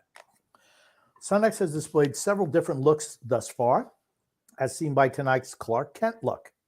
Here are some more fashion and character ideas to consider. Abe Lincoln, a Beastie Boy, an NHL referee. There it is. Oh, I like that one. Oh, good. Much better crowd during the Islanders Never Say Die podcast. TJ, the memes have been sent. By the way, TJ, next Islanders Never Say Die podcast, please broadcast the memes. Oh, will do, Drew. Who the hell talks shit to an injured player? It's a good question. A piece of shit. Catcher. And I sent you a clip that just showed him talking shit to the guy. Oh, you did? I did. Okay, Grumpy, you know that when you text that to me, I don't have it linked because you know how it goes ding through my computer. I don't have it linked through my computer, so it does not interrupt the quality of the show. But I will. I sent it to you Sunday. You sent it to me on Sunday? Yeah. Okay. We'll have to go back and look through the archives. Andrew L. Grumpy said, the Penguins lost overtime. Johnny Gaudreau. I told you the Penguins were going to lose. It didn't matter. The Penguins were never making the playoffs. You can't when you're playing with nobody in net. You're not going to win too many of those games. Nice comment here, Grumpy. Is the 40 clams it takes to park in the parking garage at UBS Arena a bargain or a fleecing? I think it cost how much to park? $40. That's more expensive than tickets. Oh, good God. $40 to park at UBS Arena? That's ridiculous. Oh, my God. You go out and go have a nice dinner for $40. $40? Dinner for two. Easy. I'm pretty sure like the Uber okay, New York, $40 is not dinner for two unless you're going to McDonald's. That not even. No, I think you can go to McDonald's, dinner for two, $40 easy. Yeah. It's expensive. Unless TJ's one of the two people going. Then you're looking. You could probably get four meals. You could probably get 4 meals for that. For you? Yeah, $40. Sure. 4 meals. Come on now. That's maybe one, maybe half a meal for you. Tommy Shredder said, looks like we've got Carolina. I need to hear TJ and Grumpy Old Man. Grumpy Old Man's hot take. We got hot takes all over the sports world tonight, Tommy Shredder. You're in tune for a good show. Absolutely. And Gungun said, Carolina's goalie, are they any good? Gave up 4 goals in the third period. Freddie Anderson? Freddie Anderson gave him 4 goals. I mean, I think the Islanders, they have a legit shot to beat Carolina, even though we don't match up because we have the goaltender. Like I said, thorough domination last time the Islanders played the Hurricanes. Hurricanes thoroughly dominated the Islanders, and it was only 2-1. Yeah. Sorokin's going to have to stand on his head. He's going to have to be the best player on the ice every night for the Islanders to beat the Hurricanes. It's the only way. I don't know. The Canes keep look good tonight. I'll say that. Made some really nice saves at the end of the game. Yeah. The Hurricanes. Yeah, but 4 goals in the third period. How good? I mean, what did they have? 80 shots in the third period? Florida put a lot of pressure on. And that's also why Florida gave up a shit ton of goals, because they had everybody hanging and trying to score a goal, Grump. Jarrell said Penguins fans are down bad right now. I'm sure. You know what's funny is I didn't mention this to you guys, but I'm acquainted with Trevor Zegras' aunt. Zegras, yes. Zegras. She's the one encouraging me to chase my dreams. She's someone I'll forever treasure. There it is. Drew might be connected too, Grumpy. Yep. Connections. Look at that. There it is. Here's the thing. Drew was on her lawn. She's like, man, I got to get this kid off my. Yeah, just follow your dreams, kid. They're down the street, by the way. That's probably what she said. Oh, man. Gungun says, is it wrong for men to wear thongs? Yes. Absolutely. It's definitely wrong. And TJ, Grumpy, and Sunex, how crucial was flute to the music of Jethro Tull? Very crucial. The most crucial character. All right, Grump. What is Jethro Tull? I don't know what that is. They're a progressive rock band from the 1970s, and Ian Anderson played the flute. And absolutely, the flute. They're good music, by the way. You should listen to some Jethro Tull. What's like a song they sing?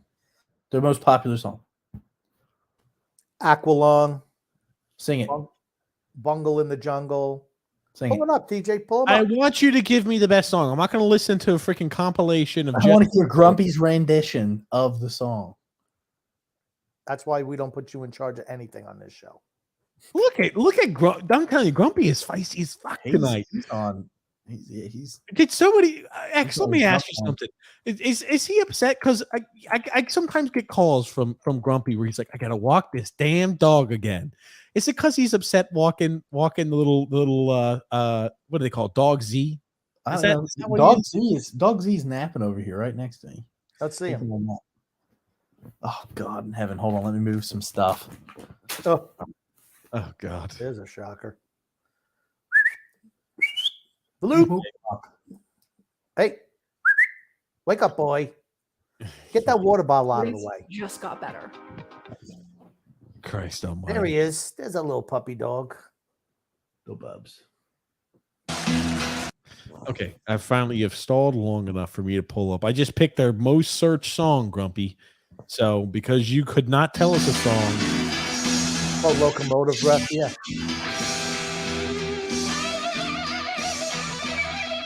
You play the flute in this? All right, you're gonna have to move it a little bit. That's what? It's live. That's the live version. So a little bit. Yeah. Here's a guy with the flute right here. Thanks very much. Back on the played it to me. Get the plane, you bastard. Let's go. Come on.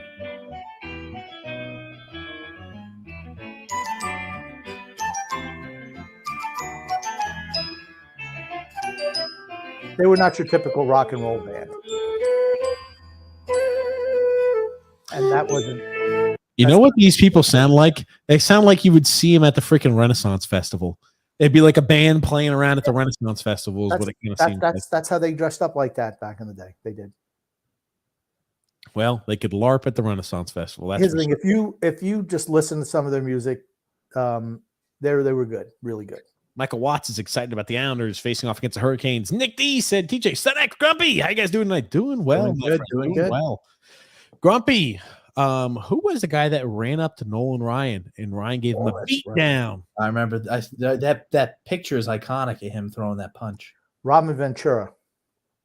Really? Robin Ventura went up. Yeah, when he played for the White Sox. And Nolan Ryan was pitching for the Texas Rangers. Texas Rangers, yeah. I'll get that pulled up so we can watch that. Grumpy, please read the next comment for us. I'm hearing some commercial in the background for bottomless chips and salsa. Oh, shit. You guys can hear those commercials when they run on this one. Absolutely. Hungry Grump? Grumpy, if the Islanders somehow beat the Canes, Rangers, and Bruins and/or Lightnings in the playoffs, will you finally get a good night's sleep? I don't know if I will or not, but that's not happening. It's not You'll happening. wake up from your good night of sleep. Yeah, that's what that's right. Oh, there it is. Fever dream. Here's Ventura, RBI single in the first. Watch out. Ooh. Yeah, that's what they should have done to the guy who played for the White Sox. He got us too. And he's hitting them, boy. He's hitting them with. I'll tell you, no round really throw a punch there. It was kind of a freaking. He got him a headlock. It was. I'm gonna say, you look at that picture that was taken of him throwing that punch, you'll be saying something different. That's all I'm saying. I think he was like 44 years old at the time. I want to see them show the replay over here. That's what should have happened when O'Neal Cruz broke his leg. He was stormed like that. They did start back down. He didn't throw his glove at him like a lot of pitchers do. Gonna put it in slow motion for us here. And he knows what's coming. He's like, "Yeah, let's go." He takes his glove off. Why the hell was Robin Ventura's first move to duck down like this? He's not a professional fighter. That's why. Oh my God! Why would he He's charge? a professional at getting his ass beat. Here we go. Got him here. Watch it. Yeah, baby. He's got him in the headlock, and he's boom, boom, boom. He's got the brass knuckles on. Robin Ventura, stick your leg out and trip him with a freaking go ahead and trip him. Boop, trip him with the leg fall on top You're of him. the guy who leads with his face when you get into a fight. X, stop. You know what? We almost had to save X. Johnny Mac almost had to put. I'll tell you one thing, Grumpy. The people we were with at that Dallas game almost had to put brass knuckles on, getting ready to defend Grumpy from the drunk fans and the Dallas Stars game. Grumpy was making friends at that game. That's exactly right. I was making. He says he's making friends, but trust me, a fan fight could have broken out with his obnoxious. He said, "Hey, Grump, you look a little tired. Let me put you to sleep, buddy." Here's the thing: you got to remember, I was with Willie the Wussy Boy over here. Yeah, that was it, Grump. Oh, stop, please. Now, were you intoxicated, Grump? Is that why you were trying to make these kind of friends? Grumpy was I'm a friendly person. He was doing it sober. I make friends everywhere. What can I tell you? Frank's saying, "What's up? What's up, Frank?" Tony She's saying, "No, that was your Kayvon Thibodeau face." Oh, Kayvon Thibodeau. Kayvon Thibodeau. Oh, that's it. That's your little lick thing like that. Oh, Drew said, "TJ, I have a wee hoop in TikTok, and I saved it about the Odell Beckham Jr. signing.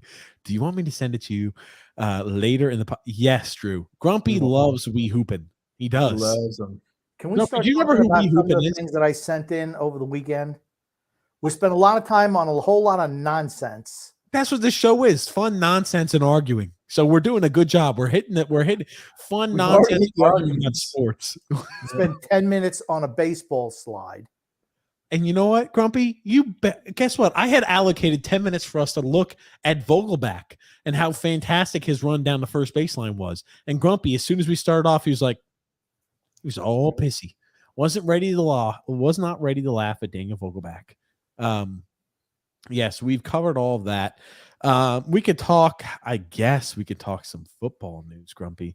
We've already kind of spoken a little bit about some. Now, something I think you will find interesting, both you and X, reports are that plenty of NFL teams have quarterback Hendon Hooker rated the third quarterback prospect in the 2023 NFL draft. There's a gap between the top two and Bryce Young and CJ Stroud. Then Hendon Hooker slides between them and Anthony Richardson and Will Levis. I think Hendon Hooker would have had a lot more hype and would have been talked about a lot more if he didn't tear his ACL. True. I think he's really good. Yeah. And here's the thing. He's older. He's 25 years old, so that'll drop his stock a little bit. But he's really, really mature. He's not a kid. He's got some life experience. And I'm rooting for him. I think, to me, Anthony Richardson, I don't know. I wouldn't touch him with a 10-foot pole, not in the first round. He's a long-term project. It's about the nicest way you can put it. A very long-term project. Well, is that who you pick? If you're picking in the top 10, do you want a long-term project? Depends on what the team is around you. It really does. It depends. Okay. The benefit of drafting a quarterback in the first round is you get 5 years of team control at a lower salary. Once you got to give these guys, let's say it takes him 4 years to develop, and all of a sudden he ain't done shit for your team for 3 years. He has a breakout year in year 4. You give him the 50-year option, then you got to give him a contract for $50 million. The benefit is you let you're able to get other pieces around a young quarterback who's ready to play. and you can spend more salary cap space on the rest of your team because your quarterback salary is so low. And if this kid's going to be, not even ready to play, then you're paying him first round money to be a damn backup. Yeah, here's the thing. It's not going to take him 4 years to be ready in the league. 2 years. He could be out of the league in 4 years. Yeah, sure. Anybody in the first round could be out of the year in 4 years. Jeff Okudah, right? The corner that was drafted, I think he was an Ohio State product. The corner who was drafted the 3rd overall pick by the Detroit Lions back in the 2020 NFL draft was traded for a 5th round pick. When I hear about shit like that, it immediately gives me Trent Richardson vibes. A guy, and now Trent Richardson was good too. Trent Richardson was good back when he used to be running back for the Browns. Yeah, but he got a knee injury or something like that, and then that was I think don't know, bro. I think that's what the demise started. He was never the same. He went from the Browns, or did he go to Indianapolis? But he was banged up at that point. But he's a running back too. They take a beating. What the hell is that noise going on there? Yeah, I popped my thumb. Oh, Jeff Okudah though was traded to the Falcons for a 2023 5th round pick. Yikes. Yeah, he was drafted back in 2020. You're right. He's drafted back in 2020. I thought so, but I wasn't sure. But I guess I don't know. He was the third? I think, you were right. He was the 3rd overall pick back then. I knew he was top 5. That was the first year we did the draft show. Was the year Jeff Okudah was drafted. Yes. The 2020 year. That was the first ever TJ and Grumpy Old Man show that launched almost 3 years ago. Think about that. Yeah. Damn. Yeah, it'll be our third draft. It'll be our 3rd draft spectacular. Mm-hmm. 3rd draft. We got a 3rd member. There we go. Look at that. There it is. Every year we add a new member. I don't know who the 4th member of our crew is going to be, but yeah, man, oh man, I tell you, Jeff Okudah traded for a 3rd round pick, 5th round pick, 3rd overall draft pick. Joseph C said, "I'm glad the Penguins don't have the 1st round pick for this year's draft because I could see those lucky pricks getting another generational talent in Connor Bedard." They could never move up that high in the draft. You had to be in the top 11 to be able to get up to 1. Frank saying Odell is a bum, overrated. 2 knees that had major surgery. Thank God the Jets didn't get him. He sucks. And he's a me guy. He's a me guy. That's the worst thing. This year, about Odell Beckham Jr. is going to have over 1,000 yards receiving. And you're going to say, I don't think he sucks. I think he's anywhere near as good as he was when he was first entered in the league. Hell no. But I don't think he sucks. He can still catch the ball. I don't think he's ever been a great wide receiver. A great wide receiver. He made the catch, and that elevated him in everyone's mind. I'll say one thing. It's not like he had the best quarterbacks thrown to him. Well, here's the thing. He's not that good a wide receiver. Now he's going to another subpar quarterback that's going to be throwing the ball. Let's see how Jamar Chase. Let's see how Jamar Chase would have played with, I don't know, somebody like Jimmy Garoppolo or Dak Prescott. Okay. His 2nd year in the league, Odell Beckham Jr. had 1,450 yards receiving in 15 games. Okay. He was averaging almost 100 yards a game. So he had 1 good year. No, he had 1,300 his first year and 1,367 his 3rd year. Then what after that? He played 3 games with the tear. He started 2 games. He played in 4, 302 yards in 4 games.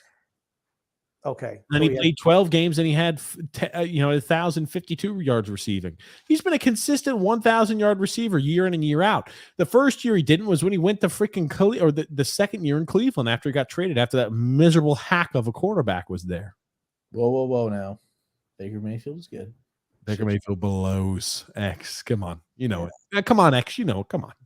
Here's the thing. He's not worth $18 million a year. I'm just I don't think he's not top 15, top 20 wide receiver in the league. He just is now. I think he's probably worth 20. So I think that the Baltimore Ravens got a steal there. Oh my God.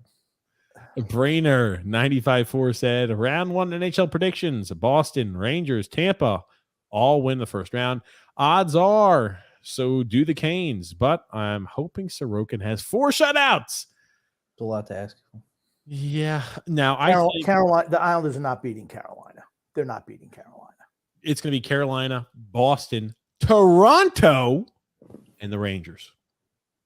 I'm So picking you're Toronto picking to finally two big upset. injuries. Two big injuries. No. Oh, I guess yeah. And two big injuries to that Tampa forward group. There's going to be upsets. Trust me. I know there will. They're going to be a team where we're like, what the hell happened? They lost in 6. So I know there's going to be a team that gets upset that we're not expecting in the East, but still. Who's coming out of the West? I just don't think the Islanders touched the puck enough to beat Carolina. Yes. That's the problem. Carolina's got the puck like offensive zone time 22 minutes in the 60. How the hell do you have 22 minutes of offensive zone time in a hockey game? How bad does the other team have to be? Miserable. I mean, you asked who's coming out of the West? Yeah, so I'm next? curious who you think. The Edmonton Oilers. Grumpy's a big Edmonton Oiler guy, aren't you, Grump? we'll see. A lot of people are saying Colorado again. Gabriel Landeskog is out for the year. He got an injury yesterday, 2 days ago. He's out for the rest. He's out for the year. Yeah, Colorado's got no chance. You know who's coming out of the West? The Edmonton Oilers. And you know who's winning his first Stanley Cup? Connor McDavid. And you know who's got a bigger legacy already than Crosby and Ovechkin? Connor. Let's move along. Grump. Let's move along. Does Grumpy have a hot date he hasn't told us about or something? Let's move along because I know there's other things I sent you that I want to talk about. The funny thing was I told Grumpy before the show, I'm like, there's a lot to talk about. The likelihood that we get to everything. And we're going to make sure we limit our comments so we can get everything talked about. And here you're talking about this wee hooping jackass that you want to bring Grumpy in. does have a hot date. Grumpy is a hot date with destiny. You spend 4 minutes on Vogelback. Why that?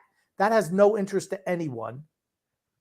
I mean, oh stop. my God. Yes, it is an Islanders blanket that's on the back of my chair. There it is. X is an Islander fan. He's getting ready for the playoff push, baby. Heard Barzal and Romanoff may be back. Is this true? Barzal's not coming back early. No, he hasn't even. Maybe Romanoff might, but Barzal will not.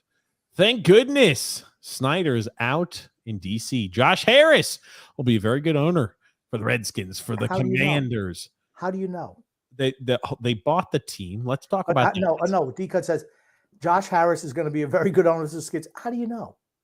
You got to remember, the guys who own these teams have so much money that they write their own rules. Snyder got caught. That was the problem with Snyder. Well, Dan Snyder, agreed to sell for about $6 billion with a B. That's $6 billion, billion with a B, to a group led by the 76ers managing partner, Josh Harris, including Magic Johnson. I'll say one thing about Daniel Snyder. He didn't want to bow to the mob and change the name of the Redskins. So he gets my respect for that. Was he a great owner? No. But like I said, he's laughing all the way to the bank. I don't know how much he paid for the Redskins. Not $6 billion. Absolutely. I'll bet you it wasn't even $1 billion. It was long. Didn't his dad? I thought his dad bought the team, but maybe not. Okay. No. He bought the team off of Bennett, Edward Bennett, I believe it was. When he passed away, he bought it from them. I don't know what the price was. I'd be interested to see how much money he made over. I mean, talk about something that's economic proof, man. It's buying a sports franchise. The value of those things only go up. An NFL team? Oh. Okay. Dan, in 1999, he bought the Washington Redskins at the time period for $750 million. It's a good investment. He in 24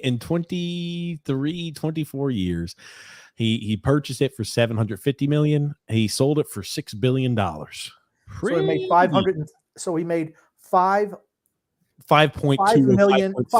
He made $5.3 billion profit. Pretty damn good deal.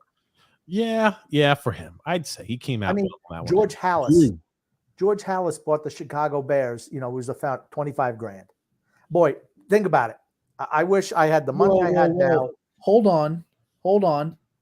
You know, actually, the people of Green Bay are actually minor owners of the Green Bay Packers. Yes, as well. Yes, they're all there. Yeah, They own the team. Yep. It's a stockholders team. It's a team owned by bought shares. Yeah, they bought shares. I don't remember how much it was, but Drew Hell says NBA play-in tournament just started.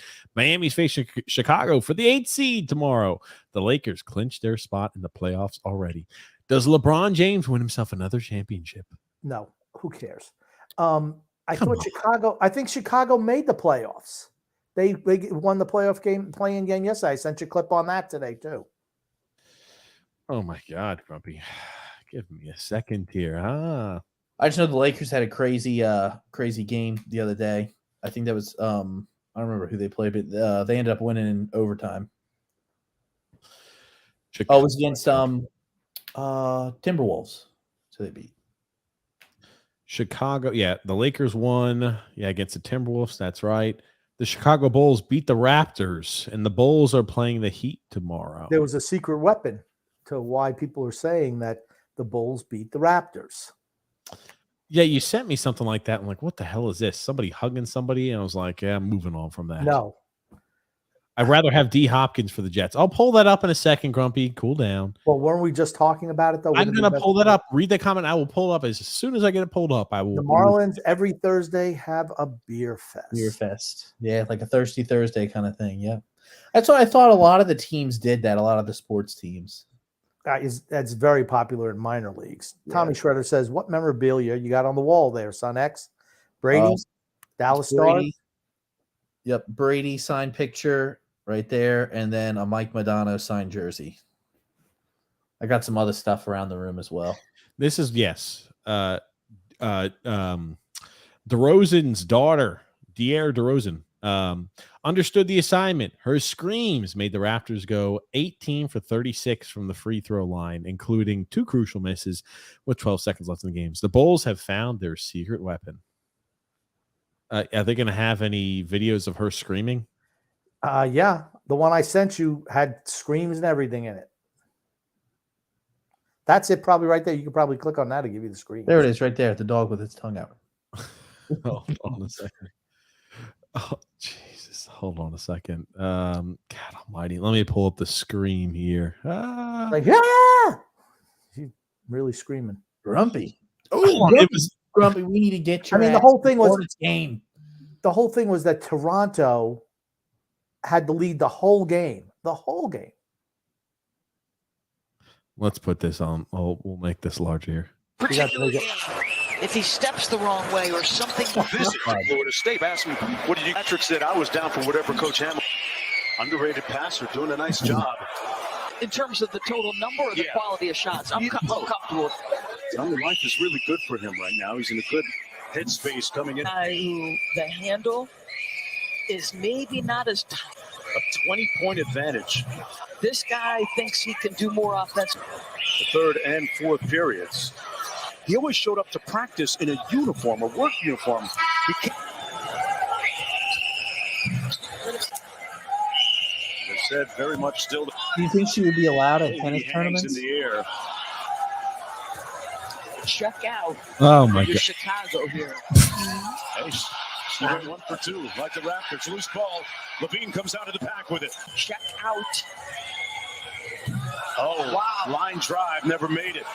Make sure they secure the defensive board here if it comes off. It does. I'm getting goosebumps. I don't know. What are your opinions on that? My opinion is I do not think very highly of that. Yeah, I don't think professional players should hit their free throws, but I'm like, you know that she's got to be a kid doing it because eventually you get tired of doing that the whole game. She did not at all. Looked like she was screaming every free throw. She needs to have her larynx replaced though with all that screaming. I guess it's the same thing as like, is it legal to shoot off an air horn? You know, it's like he's taking a shot. Do you remember when Alex Rodriguez was rounding third and he yelled at somebody and he made him drop the ball and the media was all over his ass he's like, drop it or something like that, and the guy dropped the ball and they shit all over Alex Rodriguez? Times are different. Times are different. Not like I'm saying people did. Times are different now. Anything goes. Times are different. There was she needs to go to a tennis tournament. Start screaming. There were accepted ways to do things and not do things. I remember when Monica Seles started playing tennis, and she was the first one to make noise when she hit the ball. Man, she was attacked for doing that. They made her stop where she couldn't do it. Then the Williams sisters come in and do it, and then it was okay, and then everyone could do it. But Monica Seles was attacked because she was making they didn't like that. There's certain things you shouldn't do. But here's the thing. None of that matters anymore. That's why we're in decline as a society, honestly. I will tell you this. I've played tennis before. I've never been, I'm not great at it. But hell, I've never been like, You never understood that. Every single time. Every freaking tennis player, men's and women's, all go, they all do it. I've never been a guy when he's working, I going, I've never done that shit either. I'm like, what? You don't do your Dragon Ball Z yell when you hit the ball. I don't do that. Just never been a guy who did that. But some people do. Grumpy was a guy who used to grunt. He go like this. He go like this with his tongue. That was his signature. Joseph C said, glad for the Commanders fans that Daniel Snyder is selling the team. I was reading that the new owners, if the sale goes through, might rebrand them again. Hey, more merchandise to sell. That's a great idea by the new ownership group. Let's see if we can bleed the fans with a third new name and a third new jersey. I'm not gonna lie. The logo isn't the logo they have. It's just a C. No, it's just a W. It looks so bad. It's like what is the least work we can do involved in making a logo? Why did they bow? Why did they bow to the mob and change the name? Suck it up.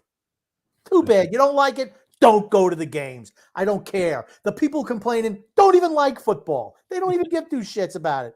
Who cares? Oh, man. At least have a damn logo. W. Not just a letter. Okay. Fucking wussies. That's what the W stands for. We bowed to the mob. Hey, SunX a Stars fan. Oh, I was a Mike Madonna fan. Paul O.C. Grumpy. Guys, couldn't have worked out any better for the Islanders. Pittsburgh lost to Chicago at home and to Columbus. Florida lost their last two games. What a shock. For us to not only make the playoffs but finish seventh, we were lucky. Yep, now you get to play Carolina, who's bitch slapped you for the better part of 4 years. Oh, man. Now the brackets are set. What is the path to the Eastern Conference Finals see most plausible for the Islanders? Tommy. Zero. No we'll talk more about that Saturday. Seems confident. No shot. Zero shot. The only maybe if our goalie gets hot, Carolina plays poorly, and we play the Devils in the second round. That's the best shot we have to make it to the Eastern Conference Finals. Maybe 6 games. We lose to Carolina at 6. Carolina just owns us. It's a bad matchup for us. D-Cut says, since they have to give the betting sites your social security number, the site knows who you are and report the players to the respective leagues. So that's why you go to bookies. You know what they need to do? They just need to get somebody else to bet for Calvin Ridley. I'm pro. I want Calvin Ridley to keep betting on his games. Let's say you're a guy, because you got that social security, you know how much money somebody makes every year. And let's say a guy who makes $75,000 a year is making a $500,000 bet. Well, guess what? That's a red flag. I would think that's a red flag. He just found that money under a rock. He won some scratchers. He won money from doing other bets. There it is. Andrew L. said, if the Islanders make it past the first round, they are more than capable of making it past the Rangers and the Devils to get back. Okay, they're not. They're going to get beat in the first round. And if they make it past the first round because Carolina's plane crashes, they'll get beat in the second round. The Islanders are not a very good team. JP said, good evening. Just got home from work. Love your podcast. Not blog like I wrote yesterday. LOL. I saw a blog and I was like, hey, that's fine, JP. I said, we got a little bit of a blog. We just share our opinions. That's kind of I'm always thinking of things we can do to make our shows better. Oh, he's got the scratch pad. And I got myself a little pad, something we're going to do for the Islanders, player tiers. And there's different categories. Like 1 is perennial all-star candidate. 2 is good, but not great. You want them on your team, but good, not great players. 3 is meh. 4 is washed up or close to washed up. And 5 is they probably don't belong in the league. So how many of those probably don't belong in the league to meh players do we have, Grumpy? 95% of the team. Pretty much. John Smith said, this is the dumbest conversation ever. You can't have players betting on professional games they're playing in. Come on. Here's the thing. That's what happens with the millennials. They're too stupid to realize that you can't do that shit.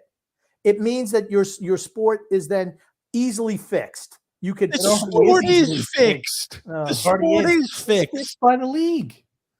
You see how miserable sometimes the officiating is? You can try to do anything you want to fix the games, but the officials are going to do what they want, and the NFL is going to do what they want. And no, you know what? How we bring out what's going on in international soccer and how officials are being paid by specific teams to make calls. Barcelona got caught paying officials from 2008 to what?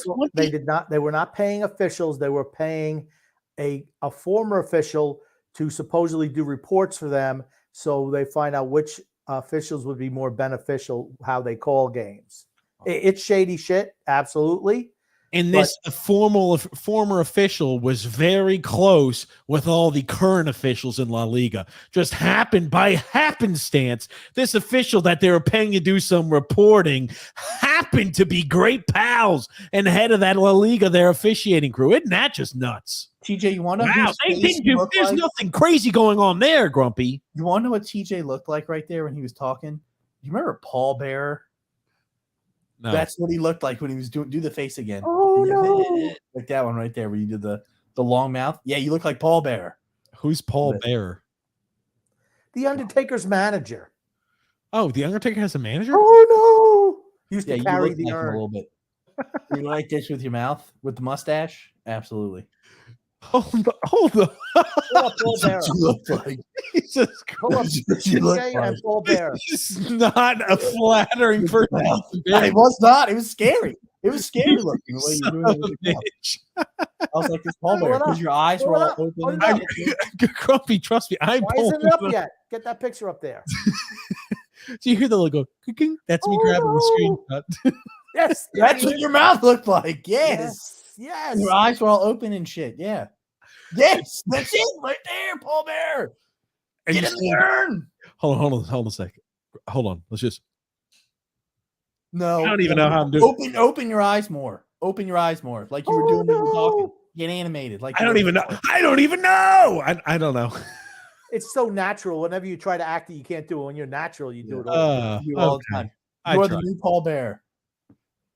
I tried my best. Anyway, so not a very endearing person to be compared to, but thank you so much, Son X. Oh, good gracious. Yes, but hey, there's no way that they fix. It's not like sports are fixing any games or anything like that. That just happened to be a situation where one of the best teams in one of the top leagues of sports happened to be paying a former official who was very tight with the current officials X amount of dollars for a decade, 10 years. It was and more than they just, I'm sorry, how many years? Yeah, I find it really weird that they could only win league but could not win Champions League at all. It's very funny. No, they definitely cheated in their Champions League. No, they absolutely did. Absolutely. Yeah. The year they won, they did. Yeah. So would I ever put it past it that maybe there's officials in the past, even in these freaking American games, still pay? They pay officials. Take bribes. Yep. Take bribes. Absolutely. You don't even need to gamble with them. They're just going to give you the money to call the game the way they want it to. Same thing with FIFA. Same thing with FIFA taking bribes for the last World Cup to be at Qatar. For certain. You tell me this doesn't go on here in the States? It absolutely does. It goes on in all sports. Absolutely, X. All sports are corrupt. We need to make shirts. All sports are corrupt. All sports are corrupt, and our job is to freaking sniff out the corruption. That's right, Mr. Paul Bearer. You smell it out. Now, speaking about some Champions League / international football, world football news, Freddie Valverde in some hot water because, he went ahead and punched and assaulted a player from Villarreal after a game. Apparently during match, and we cannot show you the match because if we did, even if I show you 10 seconds of the clip, they're going to ban our video across all platforms. Yeah. This is not the first time he did this. He said, as it says here, he said, "Cry now that your baby son is not going to be born," because His wife was about to have a miscarriage. Valverde's wife was having. They thought she was going to have a miscarriage, and it was a trying time for him. And this guy rubbed it, and he didn't do anything. He said it during the game that they just played over the weekend, and Valverde clenched his fist, and he looked like he was going to punch him, and then he backed off. But he did wait for him in the parking lot after the game and he punched him right in the face. So what does this little bitch do? Instead of owning up and say, you know what, there's repercussions to my actions, I'm gonna take you to the police. I'm gonna file charges against you for hitting me in the face. All I know is the next time they play that guy, I guarantee you he's going to get his Achilles stepped on by somebody. You know what? Real's going to be filing their cleat spikes so they can spike him right in the throat. I will bet he gets injured the next time they play Real. I hope so. I hope he has a gruesome leg break. So bad, actually, I want to see his leg detach out there on the field. Honestly, you want to talk shit about somebody's child? I'm sorry. If you get a punch in the face, you kind of ask. You're actually getting off easy with just a punch in the face, in my opinion. Do you think he's going to catch the Real Madrid flu, like the Philly flu used to be back in the day? You think this fella, Biena, he's going to catch the Philly flu? He better hope they don't play at the Bernabeu, because honestly, I could see the fans throwing shit at him. Well, that'll be next year. It'll be next year. They won't forget that. I think the fans will definitely forget about this by next year, don't you? Well, I'm just going to say that the fans, and one thing about soccer fans, they showed solidarity for Valverde, where they started chanting his name at the 15-minute mark of their Champions League game against Chelsea yesterday, because Valverde's number is 15, and that's how they do it. They wait for the like whatever minute of the game is, and they chant your name for the minute. The number. And so I'm going to guarantee you those fans are not forgetting. Yes, and sometimes you see when like super fans die and stuff like that, how old they are. They chant at that minute mark when the person died at that age or something like that. So you see a lot of that. They're not going to forget about this. That's for certain. So you had Freddie Valverde. And now this guy, here's the thing. This guy, Baena, is denying he ever said any of that. It's bullshit. He's full of shit. He's absolutely full of shit. I don't care what he says. He's full of shit. Here's the thing. People don't know who Fede Valverde is. He's not a guy who ever gets involved in any of these extracurricular things. And for him to ball up his fist like he wanted to punch him, it's not like he said, hey, how things going at home, fella? No, that's not what it was.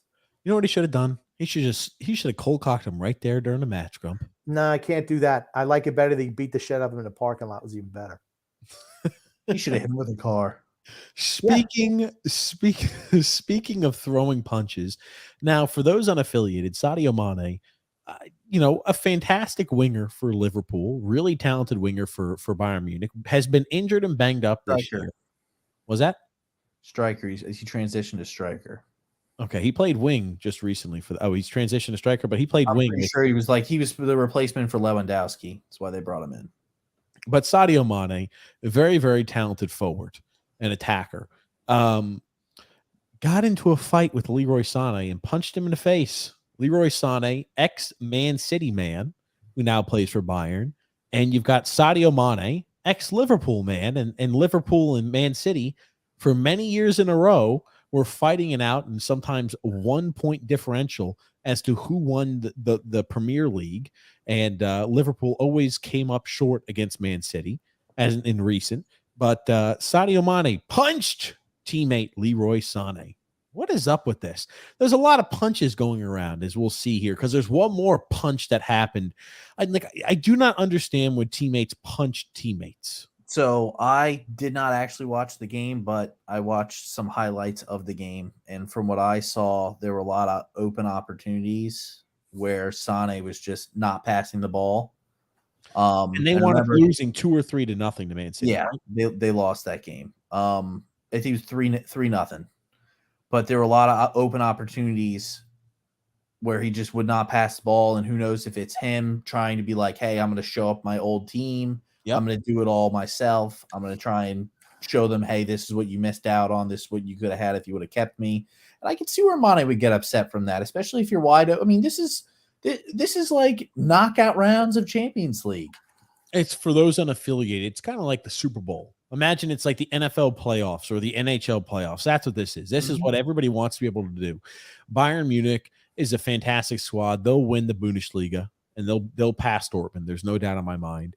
And Man City may pass Arsenal to win the Premier League, but like they want to all win. I think you're mistaken. Okay. I'm saying I think Grump's mistaken, shaking his head. I think Man City will pass Arsenal. They play Arsenal. Damn good. Man City's damn good. Arsenal has to play Man City and Newcastle. Both. Who would ever figure? Yes. But anyway, they're both fighting out to win the best team in their respective country. And now this is like, hey, it's the intercountries. All the best teams in Europe play each other. So it's like the freaking golden crown that you put on top of your head. Who is the best team amongst all the leagues? It's like the playoffs for every other sport in the United States. And yeah, big games, big moments, tensions flare. I just do not get the punching other members of your team. I've never understood that because there was something just recently that happened in the NBA. Now, this was not even in a playoff game. This one was between Kyle Anderson and Rudy Gobert. I'll let you watch this, and I want your opinions on it too, because this happened last week. Game, regular season finale, and we had a scuffle on the Timberwolves bench. Anderson and Rudy Gobert.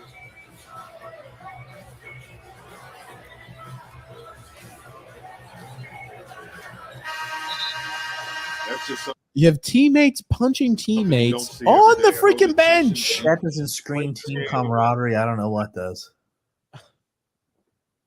Well, I mean, what are your opinions, X and Grump? Is it any wonder they lost to the Lakers in overtime? There you go. There you go. And they sat out Gobert for the last game, and I guess that's what got him beat. Right? Look at this little guy. He's right the best here. player. Look at this little guy. He Is must that a be guy? ready to Is that a swing. guy or a girl? Whoever this little person it's is, a girl. Guy, girl, whatever it is. This person is holding on to Rudy Gobert's wrist the entirety of this. So watch this. The entire time, this girl or guy is holding on to Rudy Gobert's wrist, like, "Hey, no. She's wearing gloves. Yes, I think she's a part of the medical staff." And She then knew. he punches. She got her ass out of there quick. You see that? I would too. I'm like, am I going to get punched over here? Be a damn casualty of this nonsense? But you look at some of the fans; they're just like, "Yeah, we see this every night. Nothing to see here." How does a head coach make it out alive with this? You talk about things have to be so shitty in the locker room. You talk about not having control over your team. That's a good example of that right there. Not equipped to do the job, whoever the hell that You know what? is. To me, both of you are sitting your asses out. Dude, it's tough with the NBA because the players have all the power. And I All mean the all the power. Coach can't do anything. Coach is an accessory, honestly. They're going at it. But here's the thing: who's this other guy here, number 12? Should never. He should not be getting involved at all. He should just be. Everyone else should just be trying to play peacemaker. I don't think he was getting involved. He's pushing Gobert away. No. He talks shit to go. He said, it looks like he says, "Hey, chill the F out." And then he shoves him. He pushes him away. And if you look, he shoves Anderson. As Being well. a peacekeeper isn't shoving somebody out of the way. Just to let you know. He immediately, as soon as this guy punches, he gets there. Okay. He's like, he should just try to get between them, not push them. Look at what everybody else puts the hands away to keep them separated. Not this guy. He shoved them. How does Carl The Anthony? other thing is, Rudy Gobert is actively pursuing Anderson. So what? That's Just let them fight each other, baby. Okay, yeah. Fight What? each other. I'm gonna pull out my offensive lineman skills here and just try and block him and get my ass bulldozed the hell over. I mean, like this little Poindexter here does and the coach does. They just spread the arms. That's it. It's over. Again, Anderson is not actively pursuing Gobert. Gobert is going after him. Number 12 should just mind. Really, you think either the coach or the bald dude right there are going to be able to block him out? Hold on. Your takeaway is the guy who is uninvolved in this fight is at blame. He got himself involved by shoving the other guy. Who cares?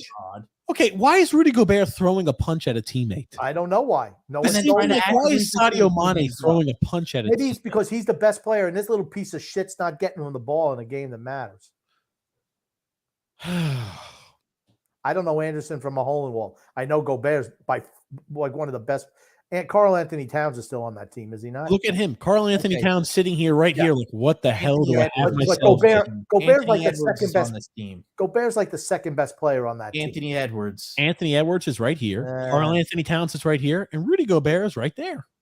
All of them right there. He never should have Anthony Edwards and Carl Anthony Towns don't even move. Yeah, I like number 5 deal. Like he's going to go after him. Yeah, sure. Please. And he's like, yeah, hold me back. Hold me back. Hold me back. Oh, Grumpy. I don't know how the hell the guy who got punched here is the guy who's taking damn abuse by you. No, the one who's not even involved apparently is the one who's the issue. Another Johnny. So what happened was Kyle Anderson said, "Hey, why don't you block some shots?" Rudy Gobert said, "Why don't you grab a rebound?" And then they both went at each other. Well, here is the best portion of that. So right after they punched a teammate, another member of the Timberwolves took some inspiration. Timberwolves. Woofs. They're not woofs. They're not called woofs. Woofs. Please stop calling them woofs. The Timberwolves.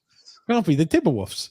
You got McDaniels over here. McDaniels over here. Look what he does. You can see Jaden McDaniels right here. When he swings, boom! He grabs his He fractured his hand. Punching the wall as he was leaving. He fractured his hand punching that wall. Jalen McDaniels did. Hey, isn't that girl with the glasses? Isn't she the medical person you said? I don't know, maybe. Right here, when he swings, no, she's not the one wearing gloves. No, she's like, holy shit, the season's over with. I need to find another team to work for. Oh man. Let's talk a little bit. I do want to mention some news. You talked about, and you wanted to talk about Aaron Rodgers quickly. Aaron Rodgers. Yes, Grumpy. It's the biggest star in the NFL. Freaking Rodgers. It's almost a done deal, right? They want a lot for him. They want a second this year and a first next year is what they want. That's the asking price. They want a guaranteed. Green Bay wants a guaranteed first next year, and the Jets are like, absolutely not. Absolutely not. And I don't blame them. Oh, well, you give us, and then they say, well, if he does retire, you'll still give us your first, and maybe we'll give you a fifth back. Yeah, absolutely not. So Joe Douglas was talking about this. I have to ask you, Aaron Rodgers, when's he coming? He's going to be here. Yeah, because Green Bay's on the Jets schedule next year. Let me ask you this. How much of an epic failure would it be if somehow the Jets do not go ahead and acquire Aaron Rodgers? As the general manager's like, we're bringing Rodgers here. The owner says there's no way he's giving them a guaranteed first-round draft pick. What would it be like if Rodgers shows up and the Jets will be happy? Well, we'll just take our picks then. Yep. And then, hey, I'll give you something next year for Rodgers. The worst thing for Green Bay is having him show up at minicamp or him show up to training camp. That's the worst. He doesn't want to be there. They don't want him there. Move him. He's 40 fucking years old. He's 40 years old. You think he's worth a first and a second? Really? At 40? No. There's no upside. How long is he going to play? Another couple of years? You want to give us a first and a second for a guy that you don't want? And you're not even going to be playing next year? Crazy. This is some more NFL news. You remember Kareem Hunt? He was a superstar for the Chiefs. He went, he kicked that girl in that drunken fight at the hotel. He kicked that lady. Then he was cut. He was suspended for a while and signed himself with the Browns and was the 1B backup to Nick Chubb. Well, the Browns are not re-signing Kareem Hunt, and they believe that he was slipping, in terms of his speed. The 27-year-old running back hasn't visited a single team in free agency. And Terry says he should be thankful to sign a 1-year deal at $4 million. How the mighty have fallen for Kareem Hunt. That's running backs in the NFL, though. That's life of running backs in the NFL. Yep. I just thought it was crazy that a guy who was looked at as always a viable option and a good, mix up, change of pace back compared to Nick Chubb is now at 27 years old. Maybe he might be able to find one more year in the league. That's the way it is. Nuts. That's the way it is. You look at 5 years ago who the best running backs are. None are even in the league anymore. Yep. It's a, burn them and churn them. Yep. 5 years ago, Melvin Gordon was at the top of his game. Guys like that were killing it. He's finished, right? Yeah, Melvin Gordon's Todd finished. Gurley, another one. Todd Gurley was probably like 7 years ago. I hated him as a player, solely for fantasy reasons. But yeah, God in heaven, I drafted that guy way too many times. Oh God. Paul OC said, but I have to say, playing without Barzal for about the last 25 games of the season and making the playoffs to finish 7th, I'm very proud of the guys and the team for working so hard, and they never gave up. Yeah, I agree with that. We did have a pretty easy schedule down the stretch. The other teams just shut the bed, though. I'm not saying that if the other teams had just played halfway decent, Pittsburgh, we don't even make the playoffs. Yeah. It's just that plain and simple. But, hey, somebody had to do the job. I think the Islanders were 19-9-3 in their last 31 games or whatever, 32 games, whatever it was. So, Islanders made the playoffs. They deserved to make the playoffs. They had the best goalie. They won enough. Got enough points that the other team just couldn't. Pittsburgh choked it away. Florida choked it away. I knew they were. What type of choking noise are you making real quick? Okay, here's the thing. Sounds like dry heaving. I said 2 weeks ago that when it was 4 games left, I said I guarantee the Islanders are going to make the playoffs because those other two teams, I have no faith in them, and I was proven right. Florida loses their last 2. Pittsburgh lose their last 2 against the 2 worst teams in the league. I knew Pittsburgh had no shot of making it in. I knew it. Same thing with I said about Florida. If Carolina had something to play for the last game of the year, which they did, to win the Metro Division, there was no way Florida was beating them. And that's what happened tonight. The only shot that Florida had is if they would have beaten Toronto. Alexander said, guys, Tristan Jarry has a rating of 87 on NHL 23. He's labeled as elite as a goalie, Grumpy. It's a video game, Alexander. The videos seem very accurate. Like an 86 or an 85, something like that. Wow! Tristan Jarry's better than Sorokin's, Grumpy. Did you hear that? Who? He's better than Sorokin. I think Sorokin has like an 86 or 85 card. Like I said, it's a video game. Sorokin. They always call him throw E's on the back of him. Okay. You're about to say you. Yeah, I want to say I looked up some NHL stats today, and in the history of the NHL, for goaltenders who played at least 120 games in the league, Sorokin has the highest save percentage in his career. Damn. And he's tied with Kirk Cousins, baby. Tied with Shesterkin. 2 great goalies. They both may make the Hall of Fame. You never know. Rob G. That's what I said. You never know. Rob G said, "What's up, fellas? Carolina." TJ got the pipe showing. Come on, TJ. The pipe showing. I don't know.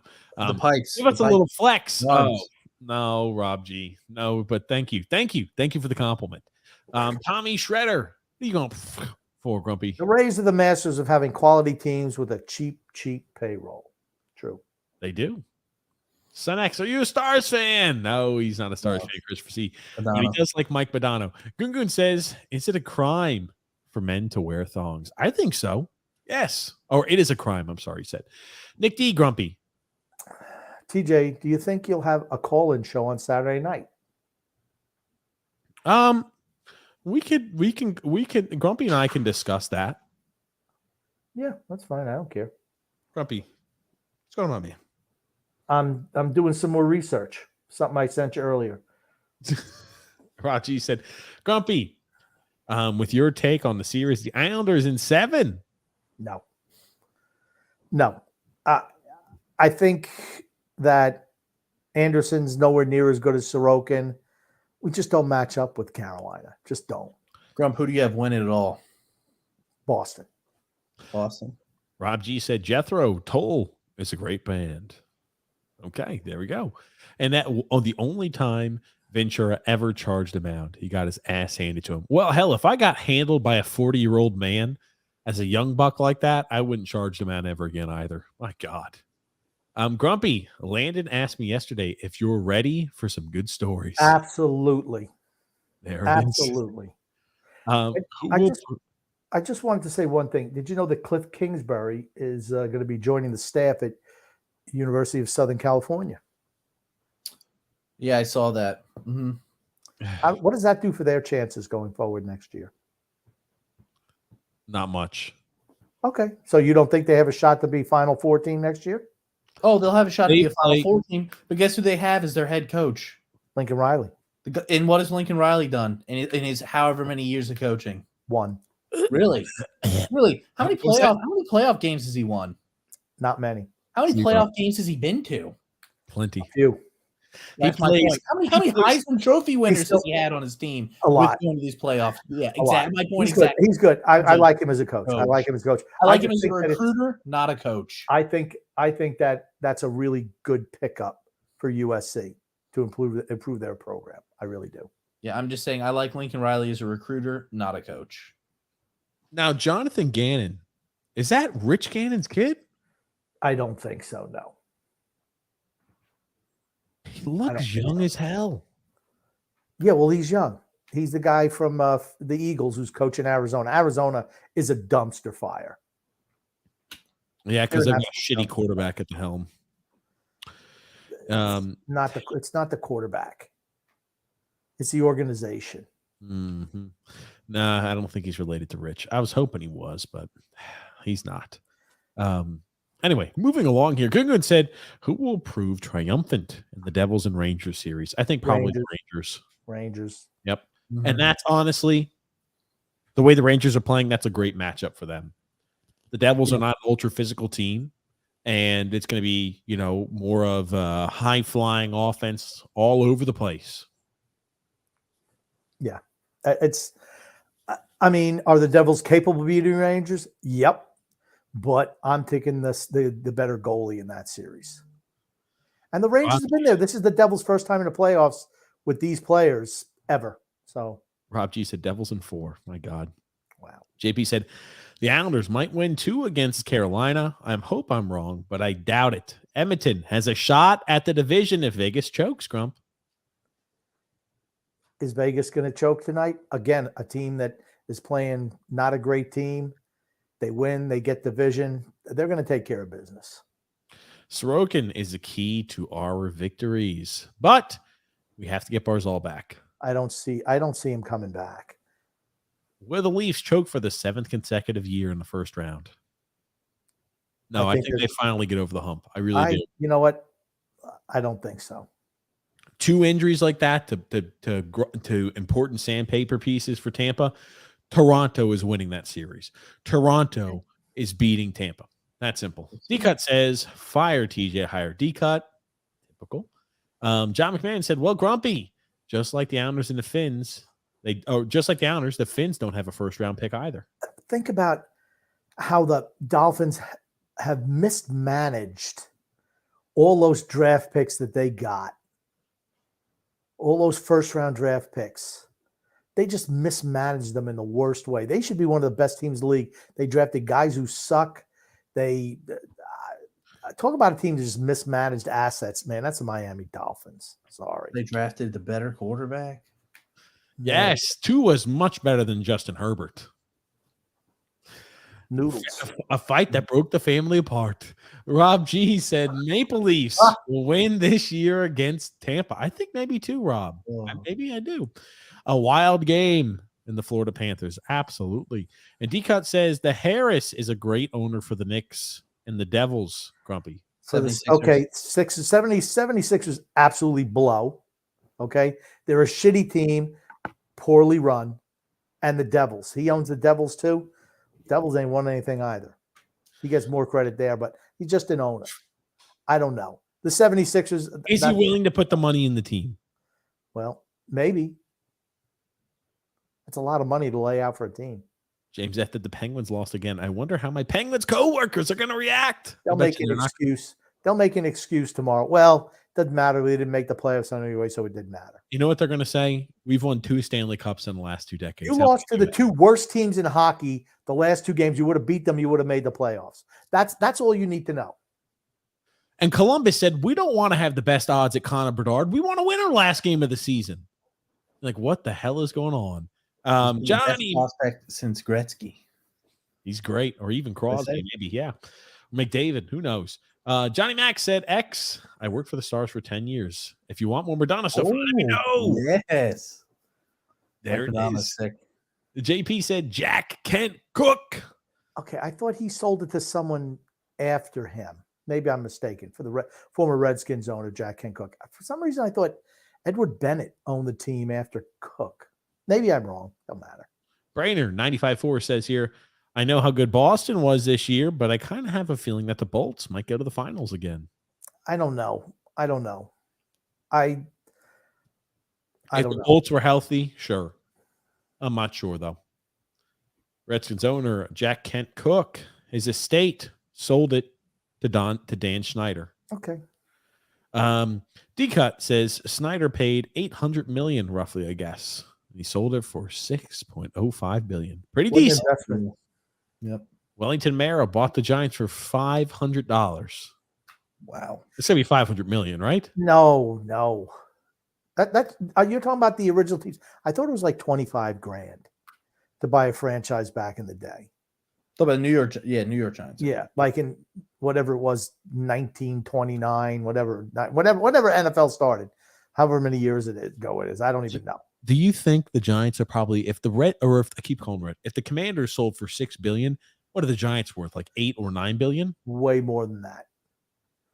New York team. Billions. I mean, just look at the prices just skyrocket. Are we maybe hitting a 2 trillion? No, not yet. No way. JP said, and he was a bookie to boot. Let's go, Knicks, says James F. Timothy Mara, says Joseph C. And yeah, James, let's go, Knicks. James also says, I'd tell her to shut the F up and let her see, or let her do that on MSG, the Islanders game. Who takes game 1? Carolina. Well, yeah, we'll talk about that more on Saturday. Yeah. D-Cut says FedEx threatened to pull the naming rights to the stadium, which pays the Skins $40 million per year. Tough shit. Somebody else would pay to put their name on there. Again, bowing to the mob is always a mistake. What do you do with bullies? You punch them in the nose. Don't bow to the mob. Don't do it. Jonathan Taves' last game as the Blackhawks was today. Yes. Yep. I wonder what sorry team is going to sign an old and washed up forward like Jonathan Taves in the offseason. It won't be the Islanders. I think he retires at the end of this year. You think so? Yep. I would like to see him retire with the Blackhawks. Like, it kind of hurt seeing Kane move to the Rangers because, it's just like they played with him for their entire career. Yeah. It's just like somebody like that, like you want to see, like Ovechkin. I wouldn't want to see Ovechkin play for another team. Yeah. Same thing with Crosby. I wouldn't want to see Crosby play for another team. I want to see Crosby playing for another team. You know what? I'd like to see guys like Lee and Bailey and Nelson. I'd like to see them playing for other teams. You know what I'm saying, though? Like, really, really good talents that have played with it. Like, kind of like Brady was. Like, I didn't really like to see Brady leave and go to Tampa. I would have liked to see him retire with. He wanted to stay in New England. I know. It's better that he left. It was better for him, yeah, because he won another Super Bowl. For his legacy, it was better that he left. Yeah, and nobody can say that it's Belichick is the reason why he won those. It's because of him. It's funny. All he wanted was the Drew Brees deal. 2 years, $25 million. Think about that. And Belichick's, no, I'll give you 14. Oh, no problem. It's a slap in the face, right? Can't do it. Who would it work out for better-wise, though? Yeah, that's why it doesn't bother me at all. Drew L said, NBA playoffs officially started the 15th. Excited for him, especially the Knicks and the Cavs. Game 1. I think the Cavs are taking home that series against the Knicks. The Cavs are going to beat the Knicks. James S. said, what happened to the Yankees tonight? No, it was what the F happened to the Yankees tonight. I just like the what happened guy. It sounds stupid. They gave up 11 runs in the first inning, and they lost 11-2. Oh, goodness gracious. Drew L. Grumpy. TJ, I guess when you go over to Rudy Gobert punching his teammate, then you can pull up the second meme. The Timberwolves are a joker of team. Probably that's the one you showed them. Yep. Mm-hmm. Absolutely. You know what's fixed? Draft lotteries. Good point. I do believe that draft lotteries are fixed. Absolutely. Remember when the Hornets had the worst winning percentage in the history of the NBA? And they still didn't get the number one. And they didn't get the number one overall pick. Remember that one? No, I think they got Larry Johnson that deal. What? No. This is recent, more recent. Grumpy, this is when they missed out on Anthony Davis. And they got that pile of shit. I want to call him MGK, but he's not MGK. Or Michael Kidd-Gilchrist. Yeah, MGK. They didn't have the worst. They didn't have the worst record in the league that year. They had the worst winning percentage in the history of the NBA that year. They didn't even pick in the top 2. They picked second, and they picked Michael Kidd-Gilchrist. Okay, doesn't matter. Anyway, but where did he went? Where did Davis go to? Pelicans. He went to the Pelicans, who was owned by the NBA at that time period, who was trying to sell the team. Well, Is it a shock? George Shinn, who moved them from Charlotte because they wouldn't build them a new stadium. So that's why he moved them to New Orleans. And as soon as he leaves, they get an expansion team and they build a new stadium uptown. I mean, come on, stop. Bobcats, yay. Yeah, they suck. Anyway, I'm sorry. Continue along there, Grumpy. I'll let you read this next comment. Biggest fleecing in history by Danny Ainge on that trade. I don't know what trade he's talking about. Talking about the trade, Grumpy. What trade? Jalen Brunson, right? I don't know. Oh. Mikey D said, hey, guys, just joining. We avoided Boston. Hopefully Sorokin steals a series against Carolina. Playoffs will be fun, especially with the Rangers and Devils series. Absolutely. Absolutely. Yeah, they're going to be some fun series. Yep. One will not be the Carolina and the Islanders. That's for certain. Not for Islander fans anyway. But here that is. Back in 2012, the Charlotte Bobcats were 7-59, the worst winning percentage in the history of the game, and it just happened to be that Pelicans team, who I think were they still the Hornets at that time? I don't even remember. They were the New Orleans. No, they were the Bobcats. No, we transitioned from the Hornets to the Bobcats. And I think the Hornets moved to New Orleans. They still kept the name for Hornets. Yes, and then when we got the name back to the Hornets, that's when they transitioned to the Pelicans. My point being is we talk about fixed draft lotteries. The team who had the worst winning percentage in the history of the sport did not get the first overall pick, but the team who was owned by the league happened to get the first overall selection. Are the Arizona Coyotes still owned by the NHL? Yes. Guess who is going to get Connor Bedard this year? I think it'll be Chicago. I think this year the Arizona Coyotes win the draft lottery. I think Connor Bedard is going to the Arizona Coyotes, a team that is consistently in bankruptcy. Whoever the owners went bankrupt or the team was having issues, they need to move away. The Arizona Coyotes are getting Connor Bedard. I think it'll be Chicago. Maybe Chicago is a big base, and maybe that helps reinvigorate the fans of Chicago, because Arizona doesn't have a strong. I can maybe see it either which way. That's what people have been thinking, is to get people involved with the Blackhawks again. Could be. I don't know. I do definitely think there's some shady shit that goes on with that stuff. The biggest one was Patrick Ewing going to the Knicks. Everyone always thought that one was fixed. Could it be? JP said Paul Bearer, originally Percy Pringle. Very true. Percy Pringle. My God. And he was actually a licensed mortician. Was he really? Mm-hmm. Yep. That's crazy. In Alabama. Drew L. Grumpy. You know, Gobert might not be living up to his overall NBA 2K, but he will certainly live up to his 2K overall in China. Going to play in China. Joseph C. said, imagine playing a game where it's all about spacing and offense, and your team trades for a defensive center by giving up 5 players and 5 first-round picks. LOL. The Timberwolves. Oh, God. Yep. Yeah, people are like, that trade deal was terrible. The Knicks are probably next. They're going to probably give up RJ Barrett, Obi Toppin, Emmanuel Quickly, and 5 first-round picks. I'm sorry, Obi Toppin, Emmanuel Quickly, and 5 first-round picks for Zion Williamson, who is hurt all the time. Yeah, I feel bad for Zion. What do you feel bad for Zion? I like Zion. He's a really nice guy. Like, I'm talking off the court, is a really nice dude. But it was when he blew out his shoe and hurt his knee. That's where all of his injuries has stemmed from. And it's like he was a really, really good talent in college, really, really good. But it's like I feel like just the injuries have kind of killed his career. Hasn't got a chance to pick off. Too big for the athlete, and he's super athletic, but he's a really big guy. A lot of pressure on the joints and stuff like that. Yeah, this is the video right here. Tony Cheese lick your lips.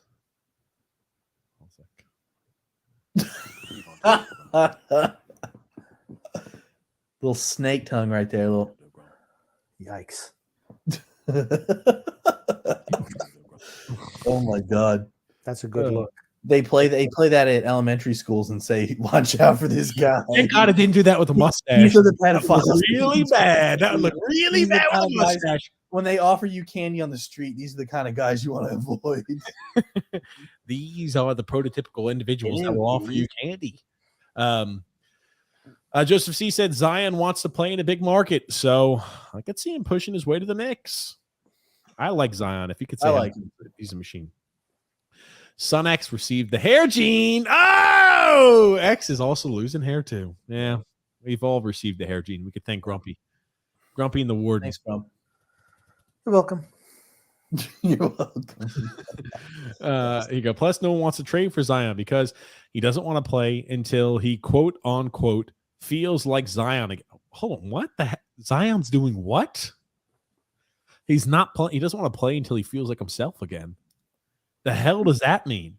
Well, so I know he gained like a shit ton of weight after like his first bigger injury that he had, where he was sidelined for like all season. So he hasn't been 100% healthy yet, and I think that's what he's referring to, is he wants to get 100% healthy before he goes out there and plays again. Otherwise, he could absolutely get re-injured again. Sure, that makes sense. But then again, you got to get your ass in shape. Drell said Son X certainly has better hair than TJ. That's for sure. Drew. By the way, TJ, I'm surprised you didn't retweet that about Saquon Barkley not wanting to sign a franchise tag. Yeah, he doesn't really have any say in that, though. Well, I also wanted to mention that Dexter Lawrence says that he won't report to the start of the offseason program as he seeks a long-term deal. And same thing with Saquon. What does it say? What's going to happen to the Giants next year? Giants are going to suck ass. That's right. They're going to go backwards. They got no quarterback. What do you mean? They signed Daniel Jones. That was the worst signing of the free agency period, is Daniel Jones to a 4-year, $160 million deal. That was the worst. That's something about these New York teams that like to sign shitty players to long-term contracts. I just can't put my finger on it. I think they feel like he's going to be like a reincarnate of Eli and will just magically win them 2 Super Bowls. Eli was always better. And Eli was not a great quarterback. Eli was a shitty quarterback. He was above average. He was a good to above average. And maybe they saw hope.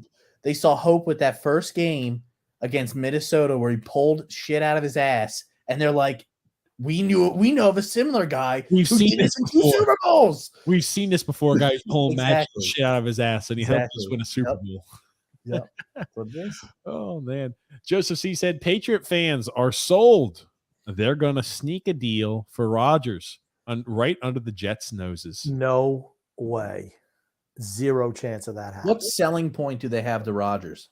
Nothing. No weapons. No offensive line. Archaic coach. Nothing. They've got a father-son coaching duo, Grumpy, and that's usually good. Is Slater still captain of the special teams there? Yep. Good God. back again this year. Making $2 million a year to play only special teams. He's wide receiver number 1 now, too. How many plays are there even on special teams where there's contact? Just punts, right? That's it. Kickoff. Punt return. Okay, kickoff. Every kickoff go through the end zone. No, nothing happens. Yeah. Maybe he's a gunner on punt.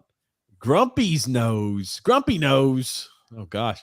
TJ Florenzi says here, or Florence says, Jesus Christ. Florenzi, TJ Florenzi, TJF says the NBA is just a reality show at this point. Yeah, true. My Little Brownie says Boston and Dallas in the Cup Finals. Dallas has talented veterans and talented kids. They can definitely seem like they can come out of the West. Yeah, they've got a great goalie. Ottinger's a really good goalie. You're right. Very talented young and veteran group there in Dallas. Their defense is strong, goaltender's strong, and they've got offensive talent. I could see Dallas maybe as being one of those teams. I think it's tough. I don't think Colorado has a chance to repeat. No chance at all. Not with Landeskog going out for the rest of the year. That's a tough loss. Yes. And it's not like you do anything. It's like, oh boy, okay, we're going without him now. What does this say, Grumpy? Professionals wear sleeves, TJ. You almost sound defeated when you read that. What the hell? I don't understand why you can't wear a shirt. Agreed, D-Cut. Oh, Drew L said, the gym isn't open past 8. TJ, take your damn tank tops and put some sleeves on them. Yeah. Ugh. Edmonton could still do it. Seattle, Vegas, 1-1. And D-Cut says, who will eat themselves out of their respective league first? Zion Williamson, or Jalen Carter? Ooh, that is a good question. Zion, because he has an advantage. Jalen Carter. He's got an advantage on him already. Jalen Carter will eat his way out of the league. It's tougher to play basketball being really overweight as opposed to football. Yeah. Jalen Carter will find a way to Albert Hainsworth himself. Absolutely. Good. That's a good question, D-Cup. I'm going Jalen Carter. Marcus Russell himself. Sure, that too, if he doesn't go ahead and get in a drag racing accident first. But ladies and gents, this about wraps up our show here today. Grumpy, what do you want to say before we wrap things up? I want to say love and laughter to everyone who listens, and even those who don't, from TJ, the Grumpy Old Man, and Son X. Son X, what do you want to say before we wrap things up? Just want to thank everybody for coming out and listening, and hope you guys enjoyed the show. It was nice doing it with you. Thank you, guys. Grumpy and Son X for being part of the show as always. Thank you, everybody who tuned in, listened, and commented. We'll be going live this Sunday, 8 p.m. Eastern Standard Time. So if you're new to the channel, make sure you do a few things. Make sure you're subscribed on YouTube, you like on Facebook, you follow on Twitter, and you hit the thumbs up button. That apparently helps the algorithm. It helps get mine, the Grumpy Old Man, and Son X's word out to the masses. Thank you so much. Have a great Friday, and we'll see you guys Sunday at 8 p.m. Thank you, Grumpy and X. Thanks.